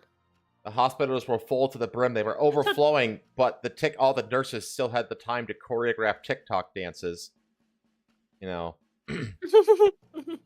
fucking stupid. Yeah. Fucking anyway. stupid. By the way, F's in chat for Audrey. Deku says that his cat Audrey died during the lockdowns, and they think the Coop did it. Even though the doctor said that he knows that it clearly wasn't, but F's in chat. Okay, let's move on from disease, and let's move into let's move over to Egypt. Not like F-ology, but like F2. Rest in peace. R.I.P. Yeah. I'm sorry. Okay. Moving over to Egypt. Egypt announces first new royal tomb since King Tutankhamun. Tutankhamun was discovered over 100 years ago. So they discovered another King Tut level tomb for the first time since King Tut 100 years ago. This isn't King Tut. This is King Thut. Yeah, it's King. Let's see. Actually, is it? It looks like it is. It's Tut 2. Look. The resting place of King Tutmos II. So Tut 2, the sequel. King Tutmos. King Tutmos. Who ruled around 3,500 years ago, was uncovered in West Luxor. That's such a cool name. Dude, the Egyptian names are so damn cool. Which is known as the Valley of the Kings, and where Tutankhamun was also buried in 1922. The entrance to the tomb and its main passage were originally found in 2022, but continued excavations at the site found clues pointing to the pharaoh. So they knew that this chamber was there 3 years ago, but they didn't know what was in the chamber. Dr. Mohammed Ismail Khaled, Secretary General of Egypt's Supreme Council of Antiquities. Dr. Khaled! Dude. Another one. Supreme Council of Antiquities? That's a fucking cool name. That's a cool title, dude. Said that the fragments of vessels bore inscriptions identifying Thutmose II as the deceased king. Well, that goes without saying, I feel like. Alongside the name of his wife, Hatshepsut. King Thutmose's remains, however, were found in the 19th century, not too far from the tomb. Archaeologists suggested the mummy was likely moved centuries after the tomb was looted. Oh, okay. So they found the original. They realized that this guy, he was grave robbed out of there, basically, I guess, way back in ancient times. But they're just now realizing this was where he was originally buried. The tomb was found in a poor state of preservation due to exposure to floods shortly after the king's death, which caused pieces of mortar to fall from the interior. Yeah, that's the wild stuff. How parts of the pyramids have been underwater due to sea level changes and stuff like that. That's how old the civilization is. You know what I mean? Yeah. The structure features a corridor with a floor covered with a layer of white plaster leading to the burial chamber and the main chamber of the tomb, where the floor level is about 5 feet higher than the floor of the chamber itself.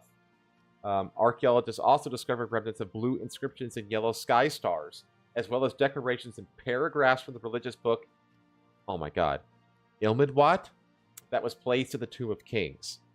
Ilmidwat? So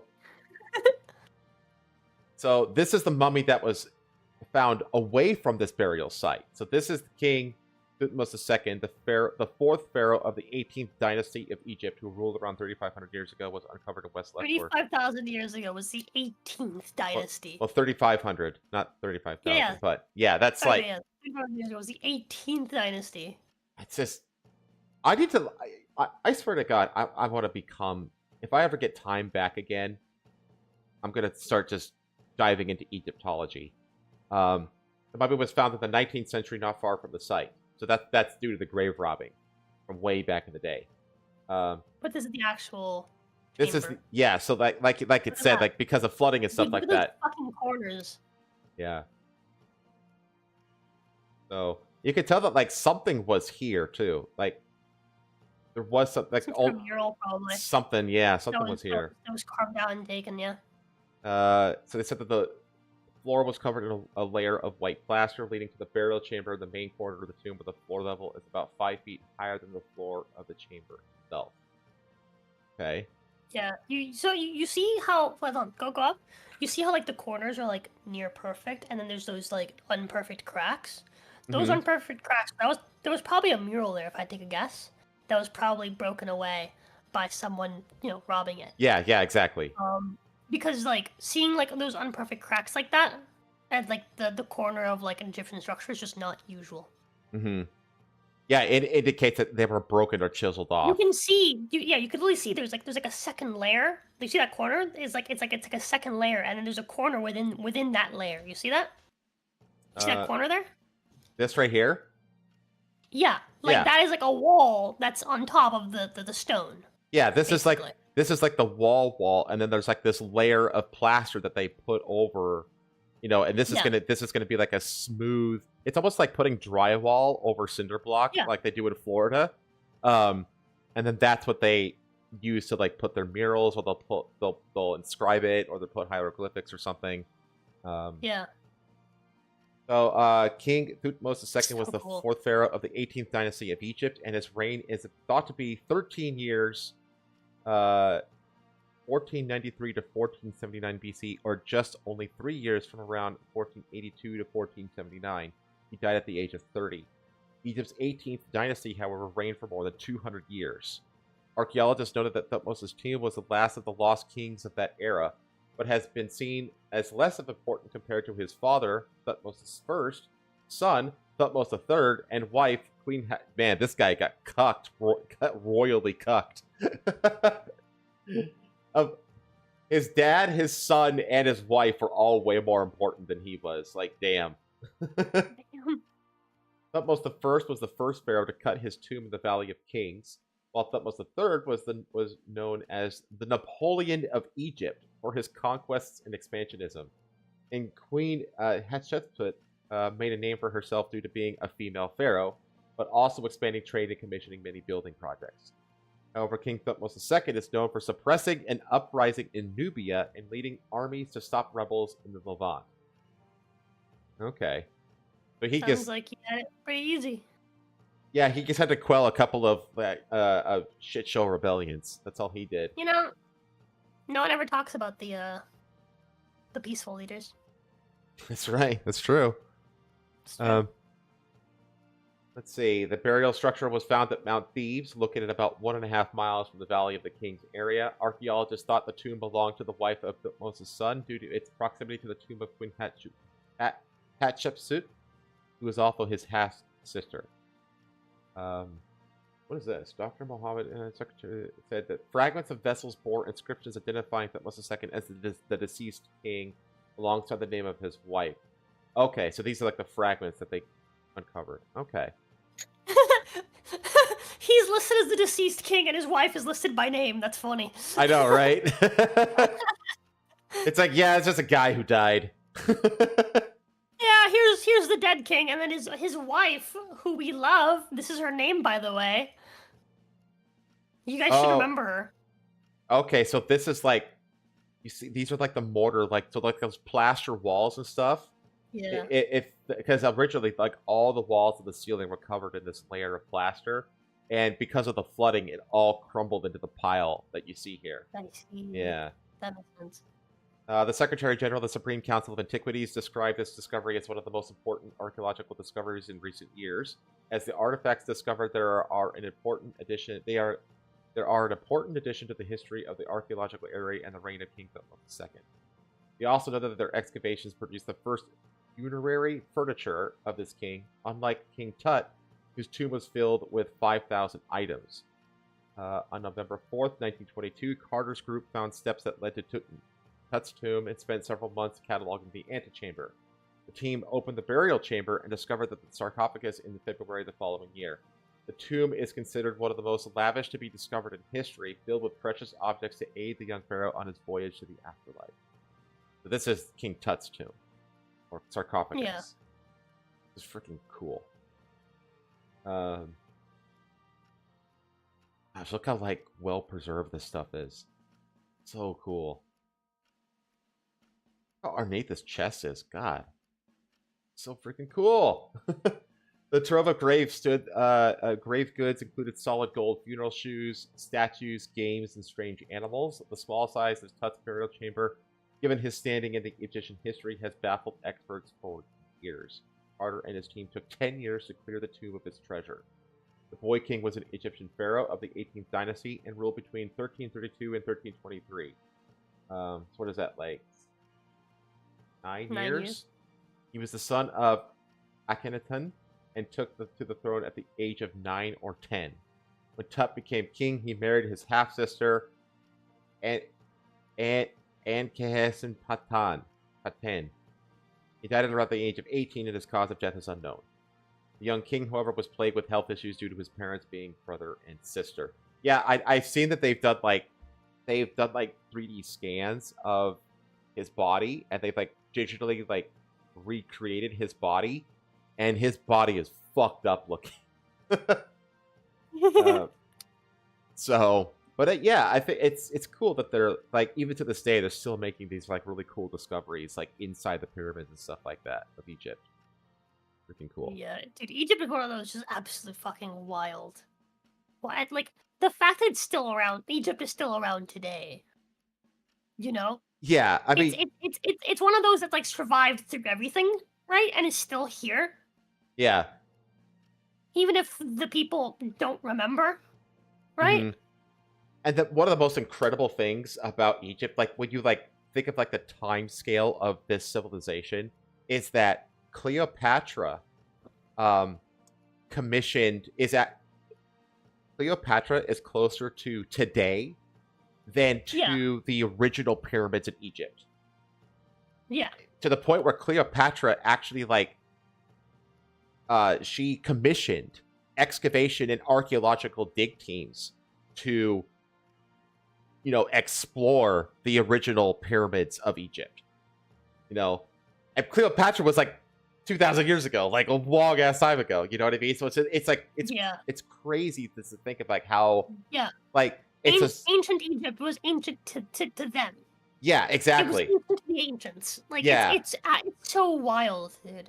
And then when you combine with that with the fact that like this is a civilization that like it's uniquely juxtaposed where like it's incredibly old, and also incredibly they were fantastic scholars at recording their own history, essentially, which is why Egyptology is its own thing, because it's like uniquely an ancient civilization that actually bothered to write everything down, or at least write a lot of shit down, you know, which is like, you know, because the vast majority of civilizations back then, they would only record down the significant events, like all of the major stuff that happened.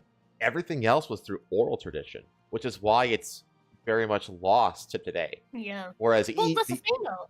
Even like Egypt, it's like they only started recording things after a certain point. Mm-hmm.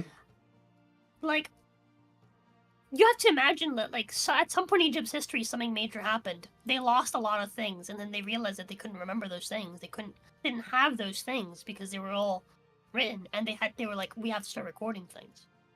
Yeah, NDA just put it in chat. It says Cleopatra was born closer to the iPhone than to the creation of the pyramids of Giza. Yeah, exactly. It's so freaking cool. To get to be your breadbasket, but why bother with more? Yeah, dude, it's so wild. It's so wild to me, right? That like and like the I can't get over the discovery of those pots, dude. Like the absolute like perfect nature of those pots. Mm-hmm. Of all that pottery is still just insane to me. That like no, it's down. That the Egyptians had more advanced technology back then. Oh, you're talking about those perfect pots? Yeah, I know which ones you're talking about. Dude. Yeah. Yeah. I think it's wild that the further back you go, the more impressive their technology gets rather than the less impressive. I think it's wild. So cool. Yeah. So yeah, I guess I don't know. I have always been like an archaeology geek. So, and I think we cover archaeology pretty regularly on this show. So, because I think it fascinates us both. So, but yeah, just a really cool.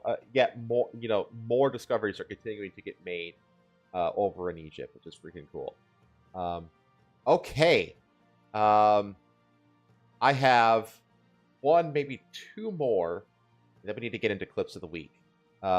Actually, let me think. 2 hours and 20 minutes. We got time. We got plenty of time, actually. Let's talk about Rebel Wolves.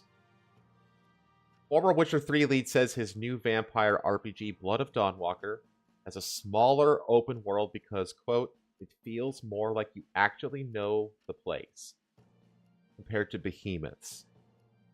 I was already hyped for this game, and this right here, I was just like, damn, dude, this guy fucking gets it. He absolutely gets it.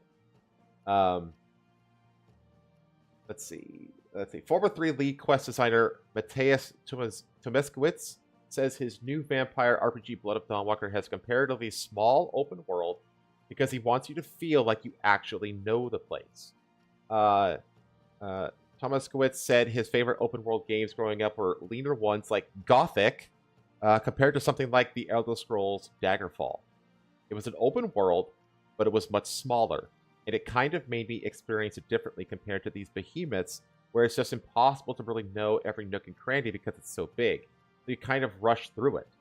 But when the world is a bit smaller, and you explore it more calmly and more relaxed, you kind of get to memorize these places, and it feels more like you actually know the place. It makes you feel like you're more inhabited. And he is so 100% correct on this, by the way. Are you muted? Did you go away? Where are you? No, I'm here. Oh, okay.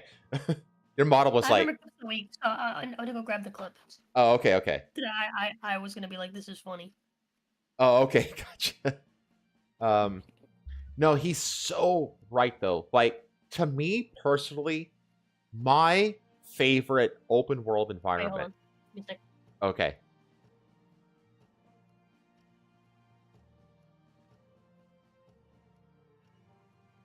We're waiting, Chad.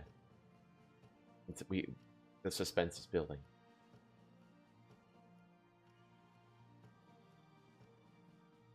That can also be cope. Yeah, it can be. I mean, that's the thing. Like, I guess the whole thing is, it's like the size of the open world isn't the deciding factor of whether or not an open world is a good open world or not. I think is like the real point here.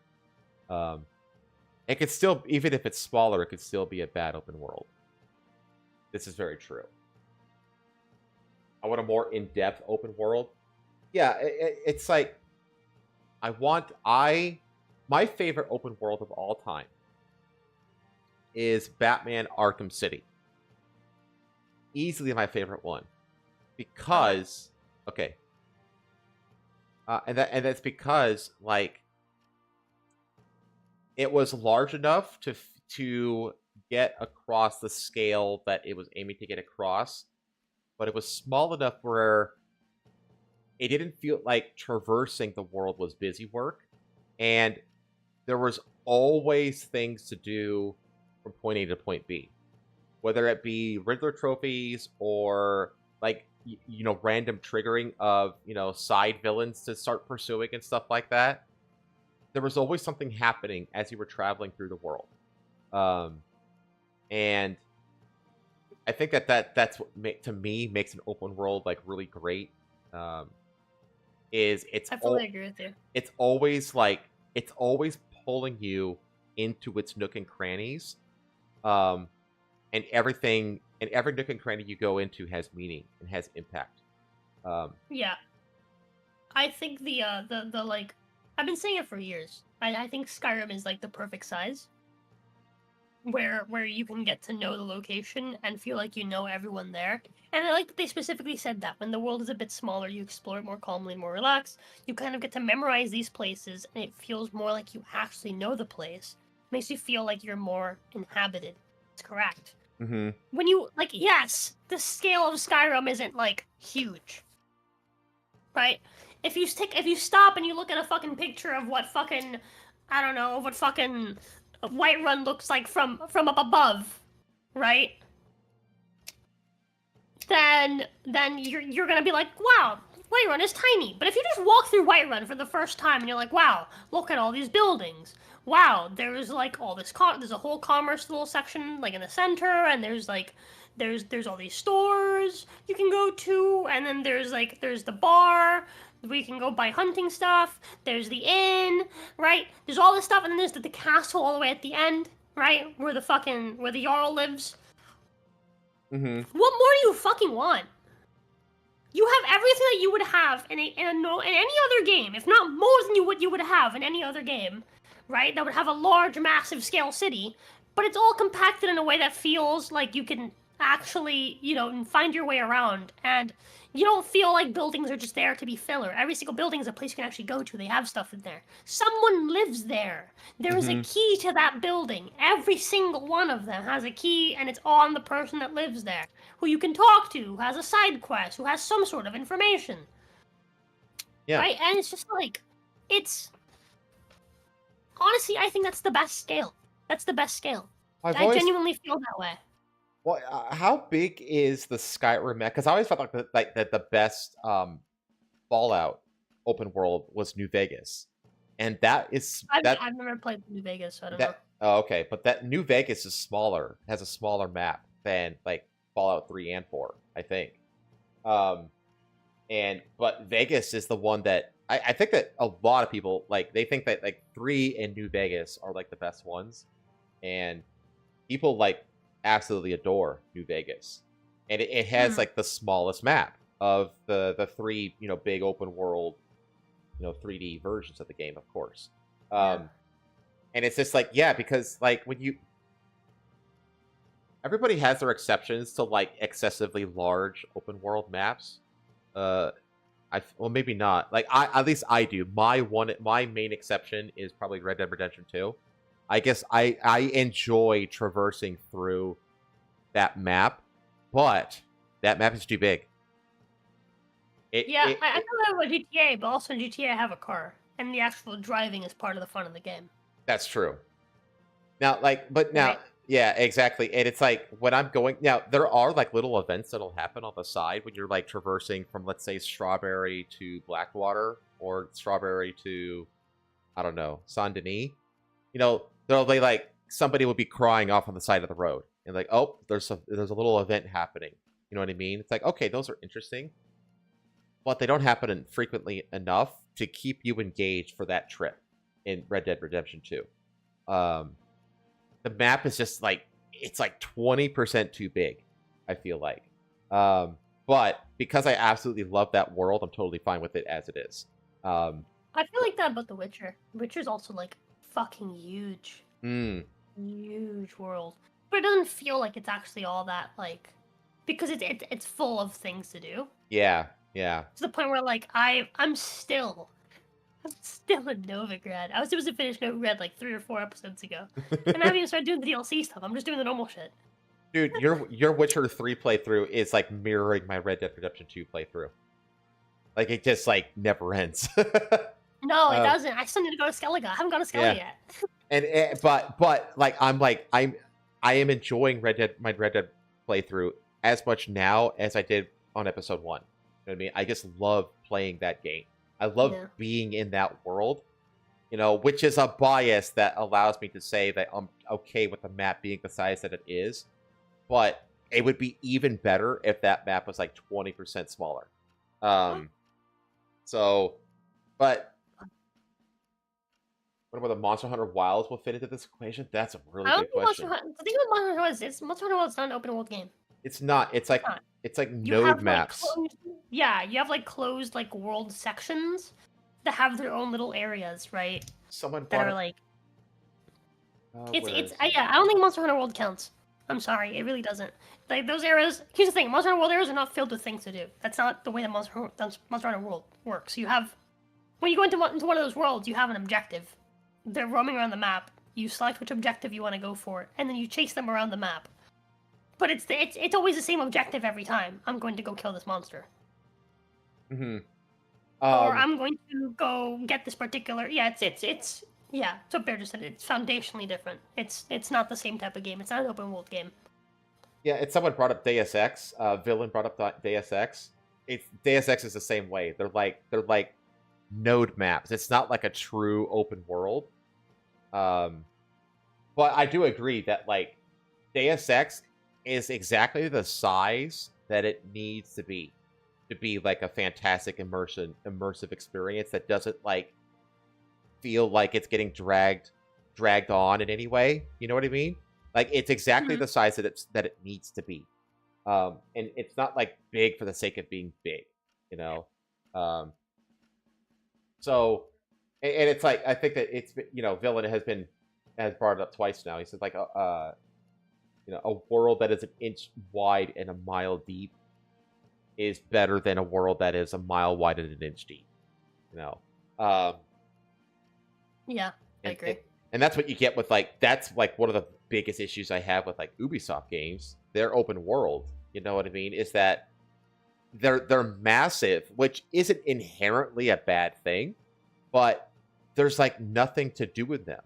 Like, yeah, well, there usually is a lot to do in them, but it's the same three things over and over and over again in slightly different locations. 80% of the things to do is just collecting shit, which is literally just going up to a thing and pressing A, and now it's in your inventory. You know what I mean? Yeah. It's like this isn't engaging these aren't engaging things to do. You know what I mean? Yeah. Like so much of Ubisoft's exploration is centered around gathering. That's why I thought about the fucking seeker tokens and fucking Dragon's Dogma. Oh god, I know, right? And they were like so like stupidly scattered. Oh god, dude. I think we started on gaming Dragon's Dogma 2. That game was boring too. I can't believe how boring that game ended up being. Yeah, the story was just fucking dog shit. But like, here's the thing: I do like the way they did the scale of Dragon's Dogma 2. I just don't like the way that like the map isn't very well interconnected. It's more like a string. Mm-hmm. Like I don't know if you've ever looked at the map of Dragon's Dogma 2, but there's significant gaps where it's like, oh yeah, this is all mountainous area. Yeah, it's just like you can't really go through. It's called. You have to go around. I will apply a geological term for that kind of a map. I will call it a boudinage map. There's a term in geology called boudinage, which is like you have like a blob, and then there's like another blob, and they're connected by a little string, essentially. And it's named after boudinage sausage, like the classic, like twisted sausage links that you see like in French markets and stuff. And you can apply this concept to Dragon Dogma's map. It's a boudinage map where you have like an open area, and then it funnels you through a corridor into the next open area, and you just hop between open areas, and it's not like truly fully open. Yeah. Like Dragon's Dogma 1, it was like they had sections that were kind of like that, but you could always loop around a different way to get to the same place. Mm-hmm. Right? Whereas for Dragon's Dogma 2 was the entire way through was like that. Like, well, I felt like Dragon's Dogma 2, like the exploration like rarely took you off of a road. Like, you know what I mean? Like if you would go off the road and it's like, oh, like I can't go that way because it's all just an untraversable mountain area. Back to the road. Yeah, exactly. You know, it's like, well, I don't feel like I'm exploring when I have to like stick to the road the whole time. You know, it's like it's a road. Categorically, it's already been explored. Yeah. So that annoyed the shit out of me in Dragon's Dogma 2. Like I was following roads everywhere I went. It's like, damn. Like I don't feel like I'm really exploring. I feel like I'm just like finding the next map node, and that's it. So Dragon's Dogma 2 was not as much of a railroad as you can get without literally seeing rails. Yeah, dude, it's super. Yeah, it really was. Which there was a lot of side stuff. Everything was like right there. You know, everything was either right there or it was just again all the way down the road, but it's still on the road. Right? Everything was like, dude, so much time traveling and like, for what? You know? Yeah, exactly. I did like the wagon system. I did like that. I really like the wagon system. Yeah, I like the fact that the wagon system wasn't just like a passive fast travel kind of system. Like it was an active system. Yeah. I really like that too. You can sit there on the wagon the entire way. And you can get attacked by something on the wagon and stuff like that. I thought that was cool. Let me see here. Odyssey was a big map with almost nothing to do. Dude, the biggest violator of this issue is fucking Valhalla. Easily the worst violator of the whole, you know, mile wide but an inch deep problem. Valhalla's maps are insufferable to get across. Absolutely insufferable. So like I actually really liked I actually had, out of all 3 of the new like Ubisoft RPGs, in terms of like maps, my favorite one is actually Origins. Yeah, I like Origins. Yeah, Origins had the best map. And even Origins got old after a while because of the way that the game functioned. Yeah. Like the actual content of the game was just really dull. And the game's really long. Yeah, it really is. And it has nothing to do with Assassin's Creed, except like, oh, you kind of like sort of found it at the very end of the game. You know, it's like, oh, the symbol comes from the pattern of bird skull makes it the sand. Ooh. Like, give me a fucking break. But yeah, I mean, again, I think that this is promising. Like, I was already hyped for it, and this is, you know, just one more data point on the good side of, you know, the way this game is shaping up. So I think it's funny the way that Origins was supposed to be the Origins, and then when they did Odyssey right after. You're not wrong. That will never not be funny to me. Because, like, I liked Origins. Like, I liked the whole, you know, bird skull in the sand thing. I liked the whole, like, him, like, cutting off his finger. I did too, actually. That was cool, and, like, that was cool. That was just cool. And Bellic checked the black protagonist diversity box, you know? Yeah, without being, like, out of place. It made total sense. Like, I was like, yeah, he better be a fucking... He also just was a cool character, just generally. Yeah. He was a cool character. Yeah. Right? All of the pyramid delving, that was fucking wicked. Like, that was fun. Yeah. Right? Like, it's just after a while it gets old. Because then it's just, like, once you get past the pyramids and you're like, okay, I've delved the pyramids. And now the rest of the game is just more of the same stuff that you've been doing. Mm-hmm. And this is the problem. New. This is something like, that plagues. That really is the peak. That is really the peak. Like, you get to the pyramid, right? You get to the top of the pyramid, and you roll down the other side. You slide down it. Yeah, exactly. Yeah, and then, like, the rest of the game, like, once you get past, like once you do the pyramid bit, the rest of the game is just, and now we just do the same shit we've been doing for the entire first half of the game. I will say, though, that the DLC, where you used to go into, like, the various, like, realms of, like, death and stuff like that, like, you go with, like, cool. Cool. Those were freaking cool. Not gonna lie, those were cool. But yeah, I just wanted to talk about this just because it's just another data point in the good column for this game and how it's shaping up. Let's just hope to God that NetEase doesn't pull funding from it. Have you heard about that? The NetEase thing? No. So NetEase is a big backer of this game, and NetEase is in the process of seriously reevaluating their financial investments in a series of Western developer projects because they are now considering Western developers to be, quote, lazy and mediocre talented or something like that. I know that they use the word for lazy. And so they're going back and they're like reevaluating some of their projects that they're investing in from Western developers. And this is one of them. I don't know. This is like one. I saw the list, and this is one that popped out as like, okay, this one is special. though. I feel like this one has way more Probably hype. If they lose funding for this and they decide to put it like early access on Steam and be like, hey, we'll put the game on early access scheme, it'll be full price, but you'll get to start playing the game early as we develop it and as we update it.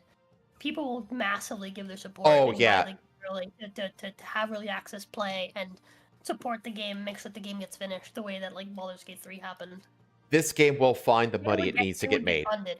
Absolutely. Yeah, if not from NetEase, if they decide like that they're not going to that they're not going to snuff it out and they're going to give the community a chance to basically fund this.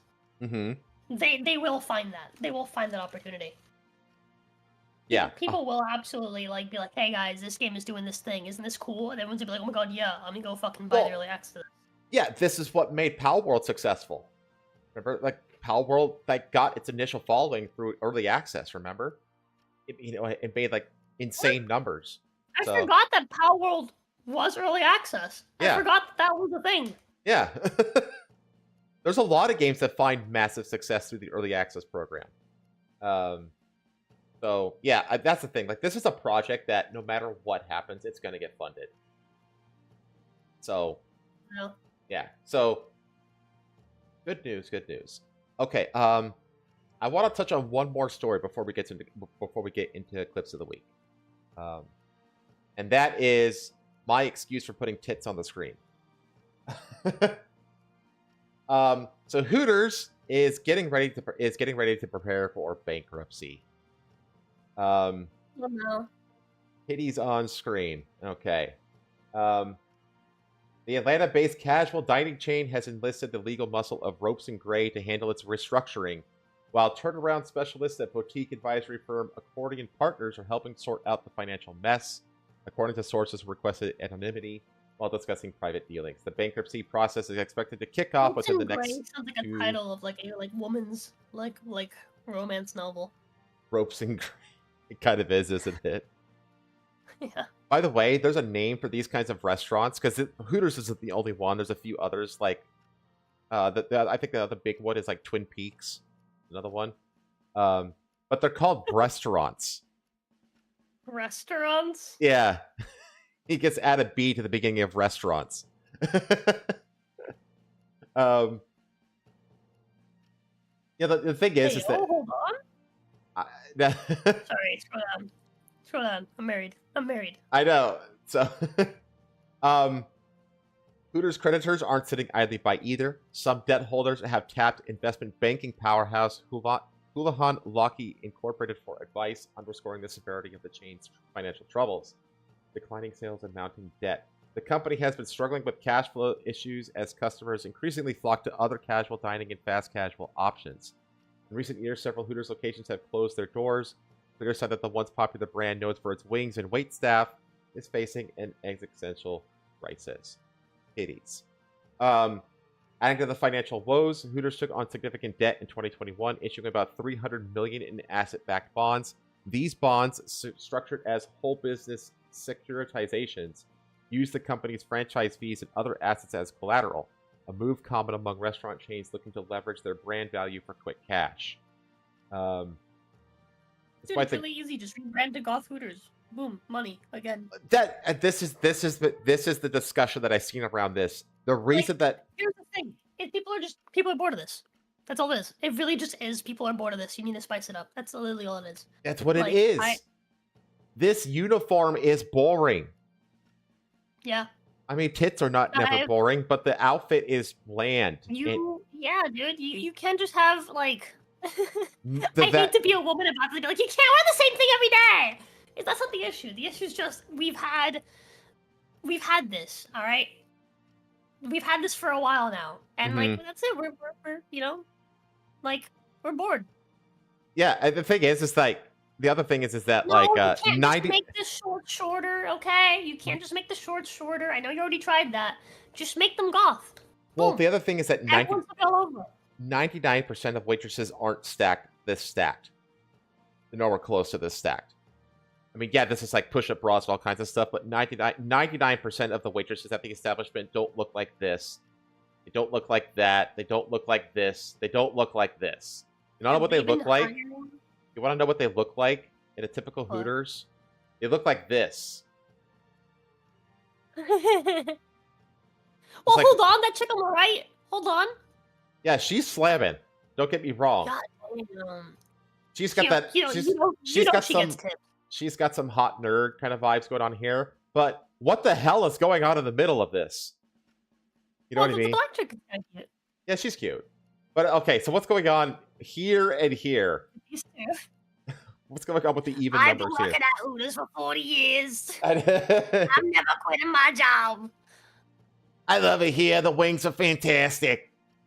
The wings are fantastic. They give me a discount on the cigarettes. The boss wants to fire me, but HR won't let him. I'm friends with the HR ladies. I do her nails. The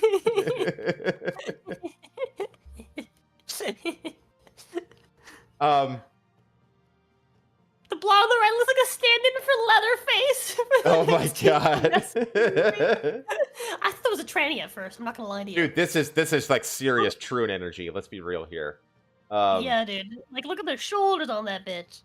But the thing is that like, yeah, this is a fucking linebacker of a woman here. That chick on the right's cute as hell, though. Goddamn. No, she's slamming. She even does. She doesn't have the 1,000-cock stare either, which is really nice. She has a very like dateable face. You know what I mean? Like you look at like this. This is the 1,000-cock. This right here, this 1,000-cock stare. Stay away from this shit, chat. You don't want anything to do with this. 1,000-cock stare is funny. It's so real, though. The first time I heard that, I knew exactly what it was without seeing it. Yeah. I know. Right now, you just said that was the first time I heard it. I was like, I know exactly what he's talking about. Yeah, exactly. That's why it's such a perfect term. He doesn't have to show me. I know exactly what he's talking about. Exactly. That's such a weird phenomena. So yeah, Hooters is basically dying. And again, all they had to do was just rebrand it, essentially. The thing, like you said, you could turn it into goth. Hell, turn it into a maid cafe. You know what I mean? Like maid cafe. Yeah. I think was it Cynic that said it? I think it was Sin that said it. I saw on Twitter. I might be wrong. I might be thinking someone else. But like I saw like people were saying that on Twitter. It wasn't just her. And I agree. Yeah, make it a maid cafe. Make it goth Hooters. Don't do femboy Hooters. That's just a joke. Please don't do femboy Hooters. Don't do that. Like, because this right here, this is basically like beer commercial from 1984. Is what this is. It's like it's outdated. It's bland. It's boring. You need to just man. We got goths. They're back. Yeah, all you have to do is just update. They're back and they're homeless. Give them a home. The malls are dying. Yeah. The malls are dying. But yeah, there's all kinds of things that they can do. The goths will help you. I promise. They just refuse to adapt, essentially. Because that's the thing, like, what is the theme? Like, when you look at, like, Twin Peaks waitresses, like, Twin Peaks, you know the Twin Peaks outfit? You know? Yeah, it's... No, I don't. Show me. No, okay. I don't. Well, I'm gonna... if I'm gonna search for this, I'm going to fucking turn it off the stream for a sec. Hang on. Okay. Let me just... Show me. I haven't seen it. Twin Peaks. Let's go to image. This is the okay. Anyway, yep. This I have seen this. Yeah. So show it to me anyway, though. Full screen. Okay. Chat needs to see it too, in case they don't know. There you go. Don't worry, Chat. I got you, Chat. But this is. Chat, I got you. There you go. Full screen that. It'll load. There you go. This is the Twin Peaks outfit. It's basically like Daisy Dukes, and that's basically what it's modeled after. It's basically modeled after Daisy Duke from the Dukes of Hazzard. So it's like the jean short shorts, the big fancy, gem encrusted belt, and then like the low cut, tied, center tied, plaid top, and then this doesn't show up, but they also have like the glitzy girly cowboy boots as well. Yeah. So this has like a clear like theme to it. It's like a lodge. It's like a mountain lodge. You know what I mean? Like it has a clear theme to it. But this, like, what is the theme here? You know, there's no like theme to it. It's like, and that's all Hooters had to do. You have to remember, chat, Hooters used to have an airline. You remember that? You remember those days, chat, when Hooters had its own airline? It only lasted for like 2 or 3 years, but it did. It had its own airline at one point. What? Yeah, it had its own airline with like Hooter-style waitresses as the flight attendants. That's funny. Yeah, that's real. But it's like, yeah, I mean, there's so many. The taste is only half the battle. Does the food taste good? Is the real question. That will also be part of it. Yeah, that's the thing. You update your menu. You actually start like, I mean, you can have a rotating nights where like, you know, Goth Wednesday, Maid Friday. You know what I mean? And you can rotate out different kinds of outfits. I hate that you didn't say Maid Monday. That really bothers me. Sorry, Maid Monday. You can have. I gotta think of something up on the fly right now. You know what you do for Goth? You know what you do for Goth? Is you name it. You name it after Wednesday Addams, and you just call it Wednesdays. That's pretty good. That's not bad. Yeah. I think they would get sued, but that's not bad. Probably. Or yeah, you know, just you have Football Friday where they wear like you know, I don't know, like workout booty shorts and like form-fitting cheerleader outfit, dude. Cheerleader, yeah, there you go. Outfit. Cheerleader outfits for Football Fridays. On Fridays. You know, dude, dude, and you get lots of fucking TVs. You kind of sports bar it up a little bit. Yeah, exactly. Like there's so many things that you can do to keep the idea fresh. You know what I mean? But they just never did it. They just never did it. They just stuck to the old boring outfit, and they're going out of business because of it. So anyway. And these outfits have always been hotter, by the way. Some of these Twin Peaks waitresses are insanely. Let's experience ranch sauce today. If they have that, I'm set. You never had ranch before? Like, look at this. Oh, it's not very high resolution, but like it's sexier and it's cuter. You know what I mean? I can't tell if her legs are a different color than the rest of the body, or if she's wearing like a. But you get the idea here. And Jesus, look at her. She's just like, God damn, she's got cannonballs on her front. But yeah, I mean, I haven't heard anything about the state of Twin Peaks or anything like that. There's a few others. There's another one that's actually really sleazy called Ojos Locos, I think. Let me see. I've also never seen that one. Okay. Wanky Wednesdays! Avoid the ranch sauce. Oh, God. I'll go for the Thousand Island. Or the virgin olive oil. Okay. Buffalo Wild Wings did a better job at being Hooters than Hooters did. Quality for... But this is Ojos Locos. This is Ojos Locos. But, Let me see. What's the theme here? Look at this. What's the theme here? Like, I don't really know. I mean, it's like sexy Latina, but they hire all races, so it's like, what? But anyway, yeah, Hooters is going away. That's all I have for that one. I just wanted an excuse to show chat some tits is all. You're welcome, chat. That bitch didn't do OnlyFans after this. She's already doing it. Oh yeah, this right here is like OnlyFans stare. She's out of a side job. Yeah, Hooters is her side job for sure. Okay. Do you want to do clips of the week? Yes, I sent you a clip. Sent me a clip. Okay. That's making the rounds on Twitter, and honestly, I love it. I love it. I woke up to this clip and I was like, dude, this is it.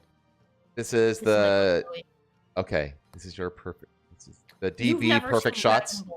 So you don't know. No, I don't. Well, I know a little bit about Dragon Ball. How about Dragon Balls? I don't know what this is from, but this is. I presume this is new. This is. I don't know what this is from. I don't know. But this isn't something I've seen before. So I presume this is like a new anime or something that I'm not aware of. It's from Daima. They unsmalled. Okay. They unshrunk. I need to watch Daima, dude. I didn't realize. There you go.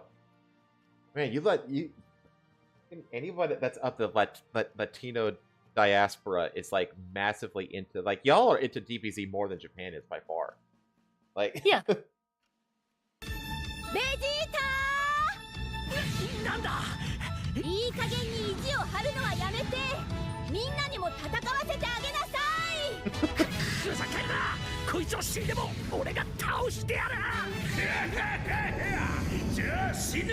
Oh my god. Stop being stupid.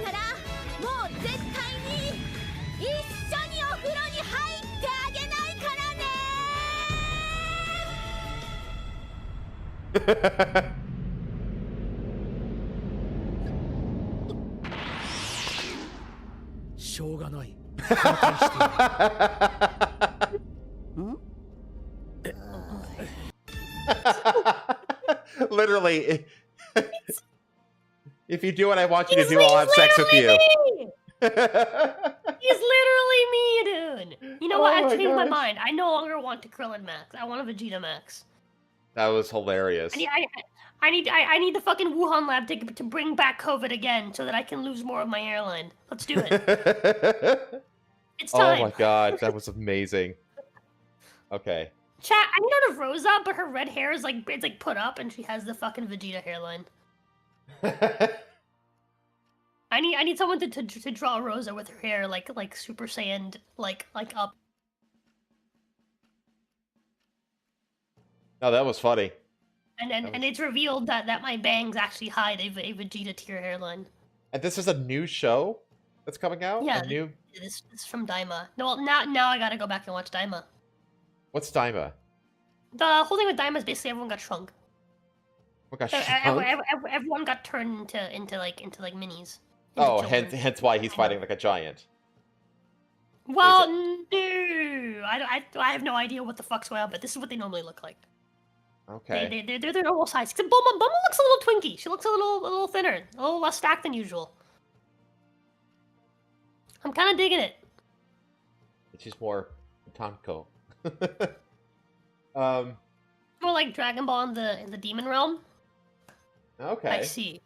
Well, I need to catch up on this. As a matter of fact, I think after we're done today, I think I'm gonna go Discord watch along. Maybe. I kind of want to just lay in bed and watch it. Fair enough. I've been feeling real sniffly all day. No, you're fine. You're good. Okay, cool. Very cool. They start out childified though. I see. Oh, okay. You see, I thought this just should be like a chibi side anime, basically. So I wasn't interested. Okay. Well, you'll have to update me next week. We can talk about it. Talk about all the episodes you watched. Fucking love Vegeta though. He's the best. He's the main character, chat. Don't let anyone convince you otherwise. Okay, I have a bunch of these. He's him. How am I gonna do this? I think it's actually gonna be easiest to bring up a new window for this because I have a Bulma's wearing the fucking capsule core necklace like she's a fucking rapper. Kind of fucking chain. They're fucking. For context, Capsule Corp is the name of her company. Oh, okay. Yeah, she basically works this company. There it is. Where they basically turn things like houses and cars and planes and all sorts of stuff, time machines, whatever. And they basically use like nanotech to like shrink it and then make it fit instead of a capsule that you press a button on and it basically brings it out. Almost like a Pokeball. Okay. It's like a Pokeball. That sounds amazing, actually. No, this is more along the lines of GT than Super. Okay. That's actually kind of awesome. I kind of dig that. GT than Super. See, now you're out of my realm of knowledge. I don't... Dragon Ball GT was a like fan project that ended up basically becoming like an official like side like AU story. Oh, that's cool. Yeah. That is freaking cool. It started out as like, Can you imagine being the fan who made that? Yeah, that's where Super Saiyan 4 came from.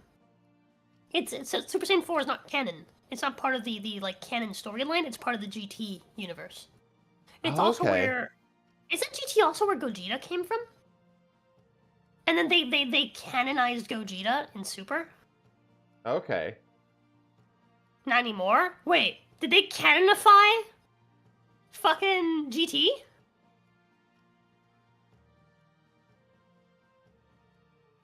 Emperor TTS became canon? What? They canonified Super Saiyan 4? Aw, dude, that's awesome! Okay, I need to watch Daima. There you go. Yeah, dude, I'm glad to see that they've been like slowly canonizing stuff from the GT AU. Cause again, like GT wasn't a thing. Well, actually, hell, they canonized Pan. Right? Like yeah, I think it's really cool that basically this fan made project, like kind of served as like a blueprint for like all of the like the new stuff that has been coming out the last like few years. Like, it served as inspo for like all of the like official canon stuff. That's so great. You'd love like, to see that. Yeah, you love to see like not just that, but like a company like be cool with their fans and like be humble and be like, you know, that's like, some cool fan project you got there. Let's animate it and turn it into its own show. Yeah, and it's not like let's just take it and like bastardize it. It's like no, let's canonize it and build off of it. You know what I mean? Like, yeah. Can you imagine? That's really awesome. That's really awesome expansion to the lore that you came up with there. It's not going to be canon, but I'll find a way to make it some of it canon because it's cool. Yeah, it's freaking cool. Yeah. That's just really good relationship between the fans and the creators right there. Yeah. I love it. Fucking love to see it. It's so because we don't see that here in the West. You know what I mean? We don't get that. Yeah. You know, we get nothing but antagonism. So to see that, but to see that from Japanese, that's the thing. Like Japanese creators have always had like a more, you know, because they're more of a shame culture. So that they tend to be much more humble about things that they do. So that's cool to see. Okay. I gotta share my screen with you again because I found my clips. I actually never even needed to. There you go. Okay. So, this is a video of a kayaker who gets swallowed by a humpback whale, Pinocchio style, and then spit back out again. Look at this. Boom. Whale swallows the kayak, and then it spits it back out. Can you imagine being that guy? It's safely to shore. We don't know if the young man's name is Jonah. So you can see it gets mouth open, it gets wow, just grabs him, pulls him under, but then it releases him. That's got to be. That would. See, this is why I'm thalassophobic, chat. This is why I am terrified of open ocean and stuff like that. It's because of shit like this. It's terrifying. Because you can just get swallowed whole by random giant creatures. Oh my god. Yeah, it's fucking horrifying. Oh man. At least he didn't get like chomped on. He just got swallowed whole.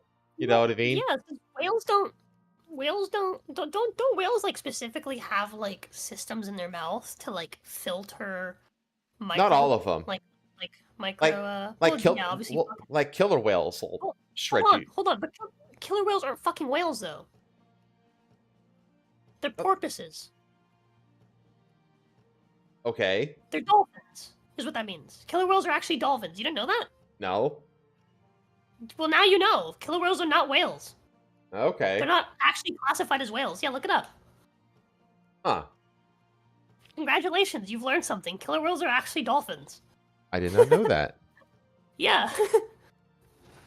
They classify as a hold on, let me look this up. Oh, when you put killer whales are actually dolphins automatically fills. Actually the largest member of the dolphin family. Huh, look at that. Did not know that. Toothed whale suborder. And they're closely related to the dolphins, pilot whales, and false killer whales. All right. They're the largest dolphins. All right then. I know. I know a fact. I have a new fact. Okay. I have a couple more that I really want to show. What is this? Did you see this going around? So this is a commercial put out. So this is it's like a Japanese food company. They make like ramen bowls and stuff like that. They put out this ad, and it's being criticized by feminists as being like over sexualized. So just watch this with me.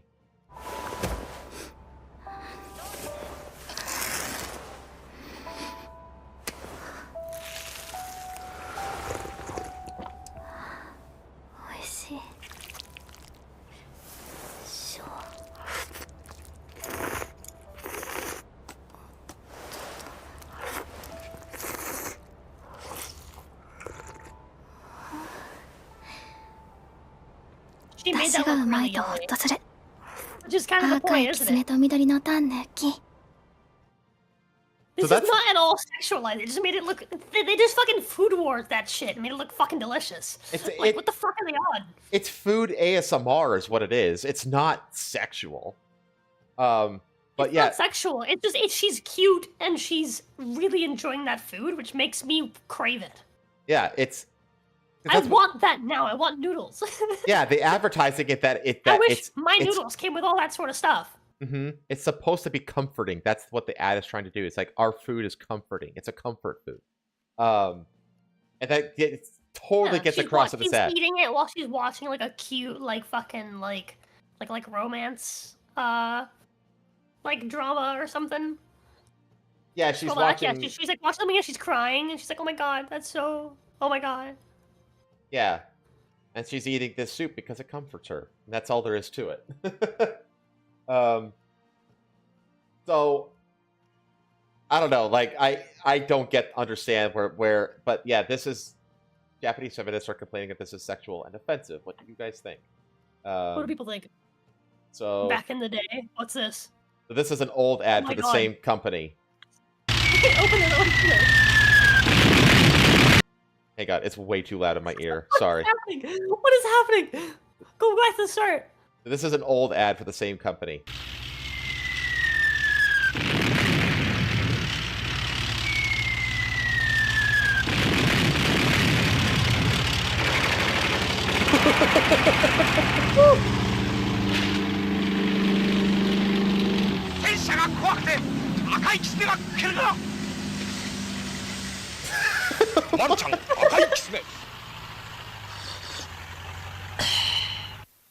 You hear that?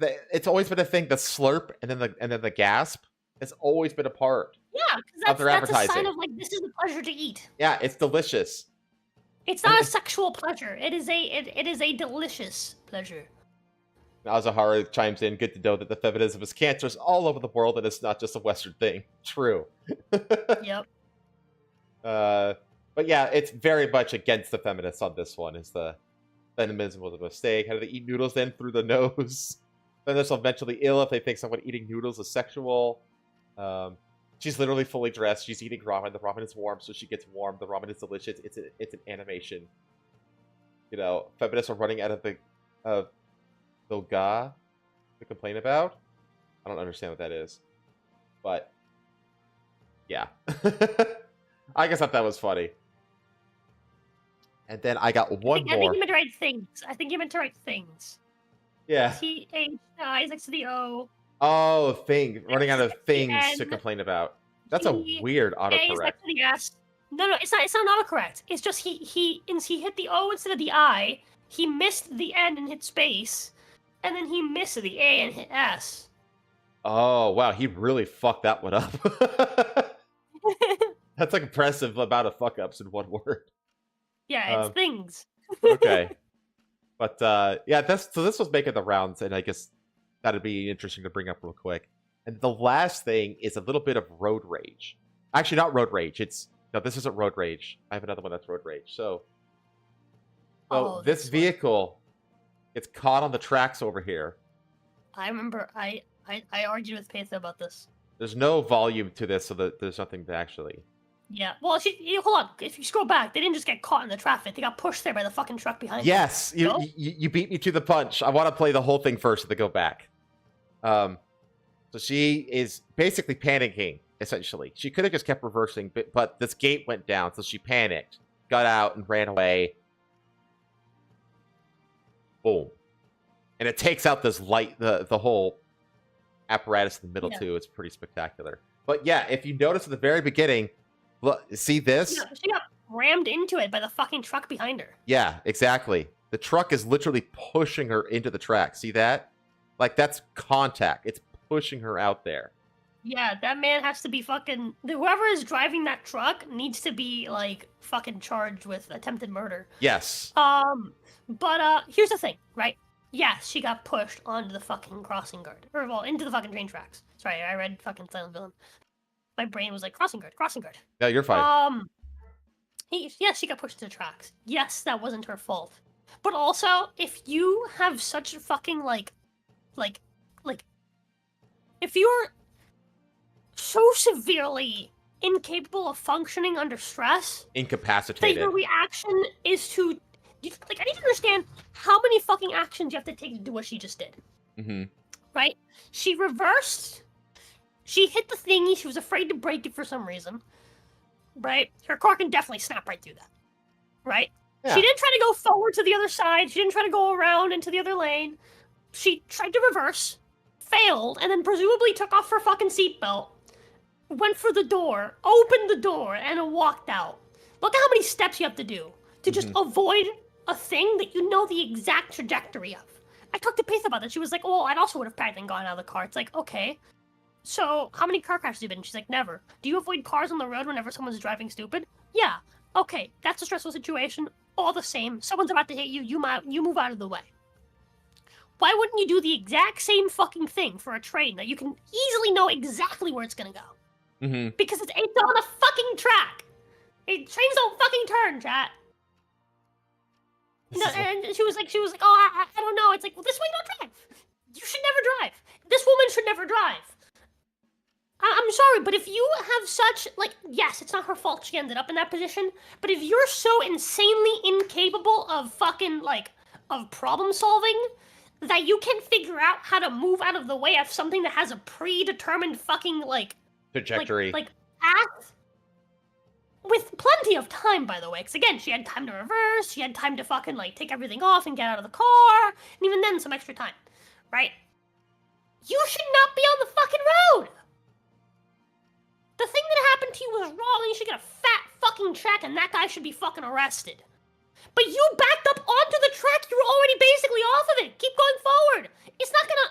Yes, on the other side, there's no bar on the other side of the road. No. Just drive forward. You don't even have to go around. You just drive forward. Just keep going. You can see here that she's pushing the gate. She's pushing the gate back. Like, the gate is being... Like, it starts there. You know, like, that's the gate. And then she keeps reversing back. Well, why would you reverse towards your assailant, essentially? Like, I'd be peeling forward to get this. I'd be getting as far away from this truck as possible.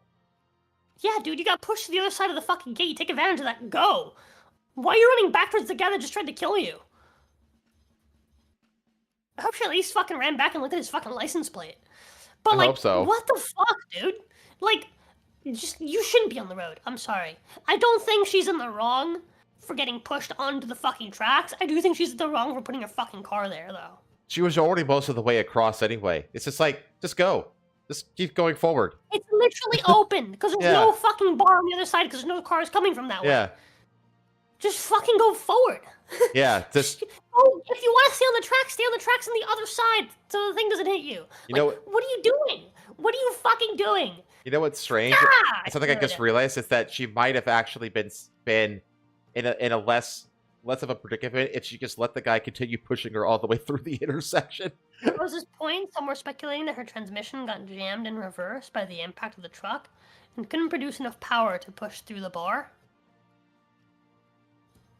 Why not? Just keep going forward. Why'd she go in reverse? Why'd she go in reverse? There's nothing in front of her. Just go. Yeah. She stopped. She hit her brakes. she was going forward well after he had like stopped making contact with her. So she hit her brakes. She stopped. Why didn't she just keep going? Yeah, you're going that way anyway. You don't have to be behind the fucking bar. Just go. Just fucking go. Yeah, the impact of the truck would have put it in reverse because she's still going forward. After the impact. So like she actively puts on the blade. You could even see there's like a little bit of a jostling before it goes. She clearly stops and puts it in reverse and then starts going backwards. So yeah, like what the fuck are you doing? Even the truck is like, whoa. Yeah, even the truck. Yeah. Make room. Why? I don't know why. If he wants to kill this woman, he should have just stayed. I'm wondering if maybe that truck, because we can't see the whole picture. I wonder if maybe that truck got pushed forward by another car behind them. It's hard to say. It's also hard to say, like,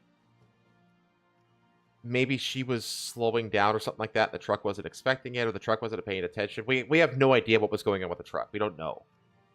All we know is that she could have very easily avoided this if she had just kept going forward by just like 5 feet even.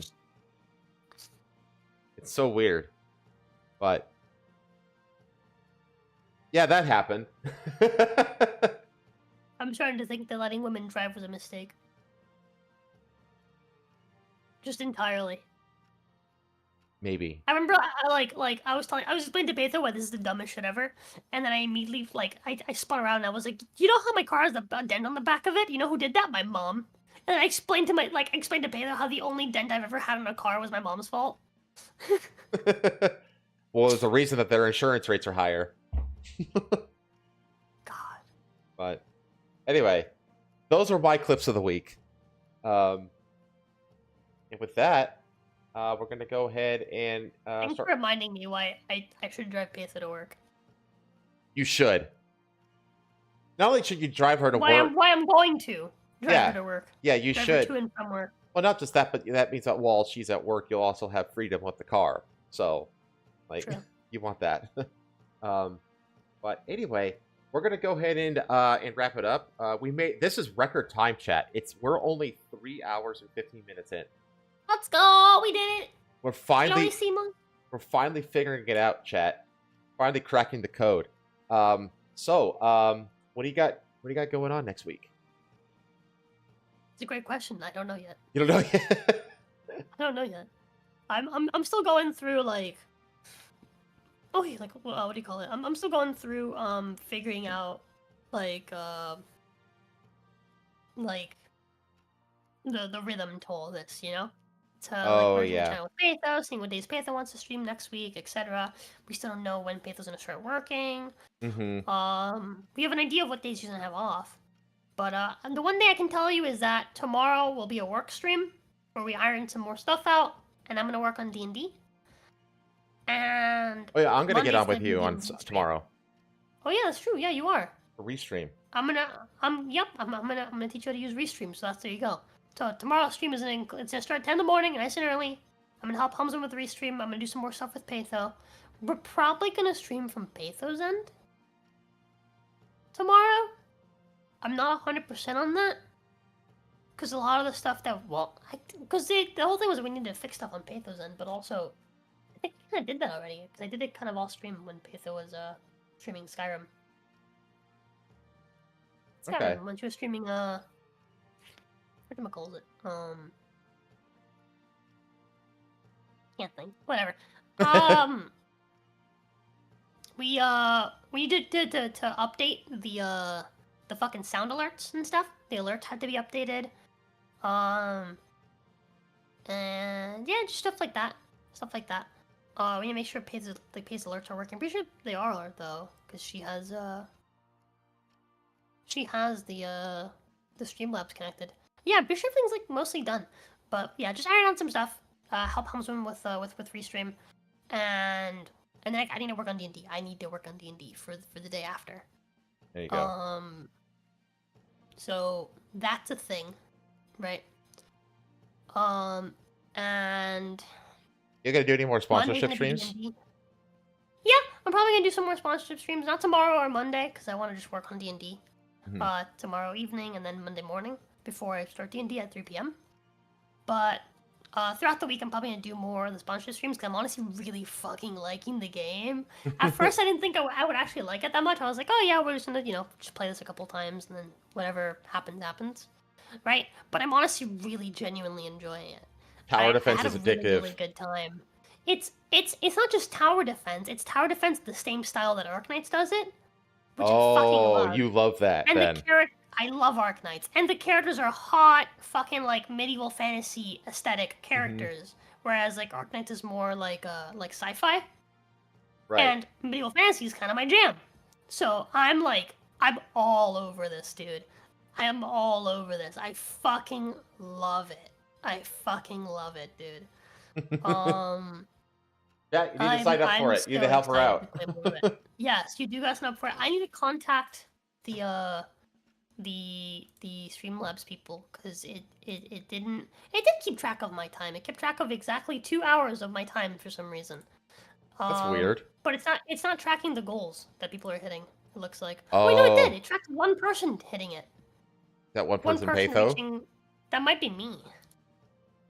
What about Patho? Yeah, I don't know. I need to contact them because I know that. Well, the thing is, I know that typing did it. I know for a fact that typing did it. Patho didn't get that far. Patho stopped to go make food. Okay. I know I got that far, and I know that typing got that far. Chat. If you signed up, I don't know who else did. Yeah, chat. If any of you signed up, let Rosa know so that she can take a tally. Send me screenshots and stuff so I can send it to them when I send them the email. Be like, hey, here's proof of some people that have done it, and I know it's not tracked. And here I can show you what is tracked.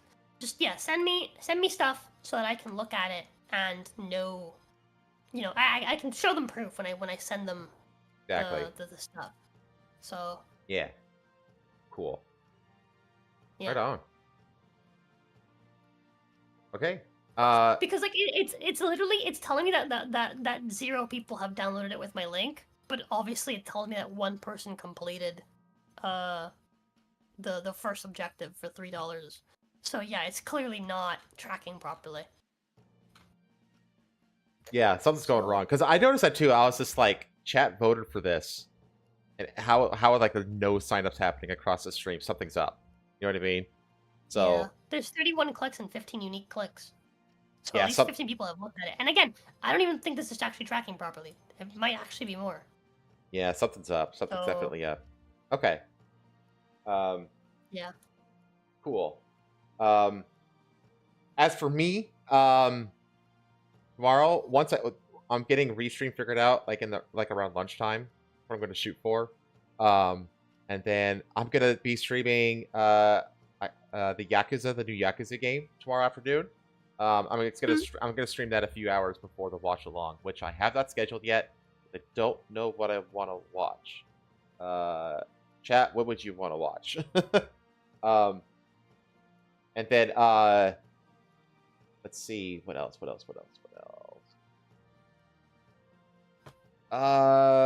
More Subnautica on Tuesday. Wednesday, I'm going to be at the Kennedy Space Center for that rocket launch. And then I'll be streaming more Yakuza on Thursday, Red Dead Redemption on Friday, and then Welcome to the Foxhole 22 will return next Saturday. I think if there's anything else going on, I want to say there is. Oh, I'm probably at some point gonna hop in with Jazz, because Jazz is basically streaming Monster Hunter like 24/7 for like 4 straight days.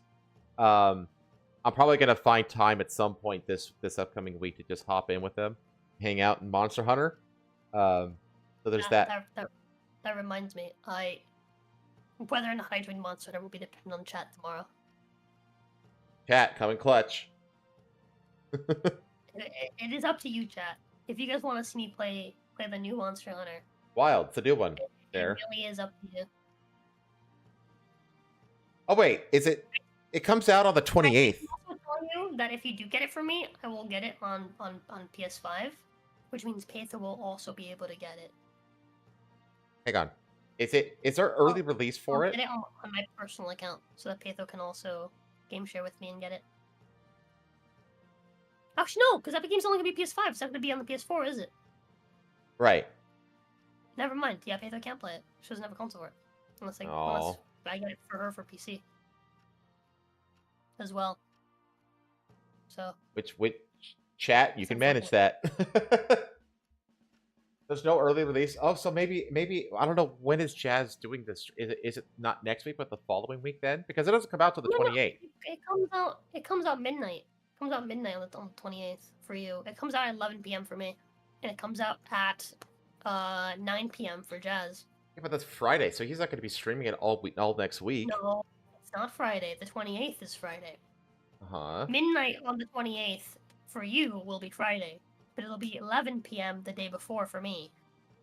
It'll be 9 p.m. Thursday night for Jazz. That being said, I do think he said he's going to play it on Friday. He's taking some sick hours for it. Oh, okay. And then like it's. I think he's going to start playing at like 12 p.m. I think 12 p.m. my time on Friday. I think is when he said he was going to play it. Okay, gotcha. Okay. So and he's going to be streaming that like crazy, like all through the first week of March then. Yeah, dude, that's his thing. Okay, so that's what I'll hop in with Jazz is sometime during that week. But other than that, I think that about covers it. So a lot of good stuff coming up. And yeah, and I have my Twitch set up, and with the restream going, I should be able to start simul streaming next week as well. So I might actually even be able to do it with the Yakuza stream on Sunday. Because I'll be set up, so maybe I can finagle that. But yeah, a lot of good things happening. But in the meantime, I hope you have a good rest of your night, chat. Thanks for hanging out, and love you, chat. See you on the next go one. Fuck yourselves. Watch is yours. Take care.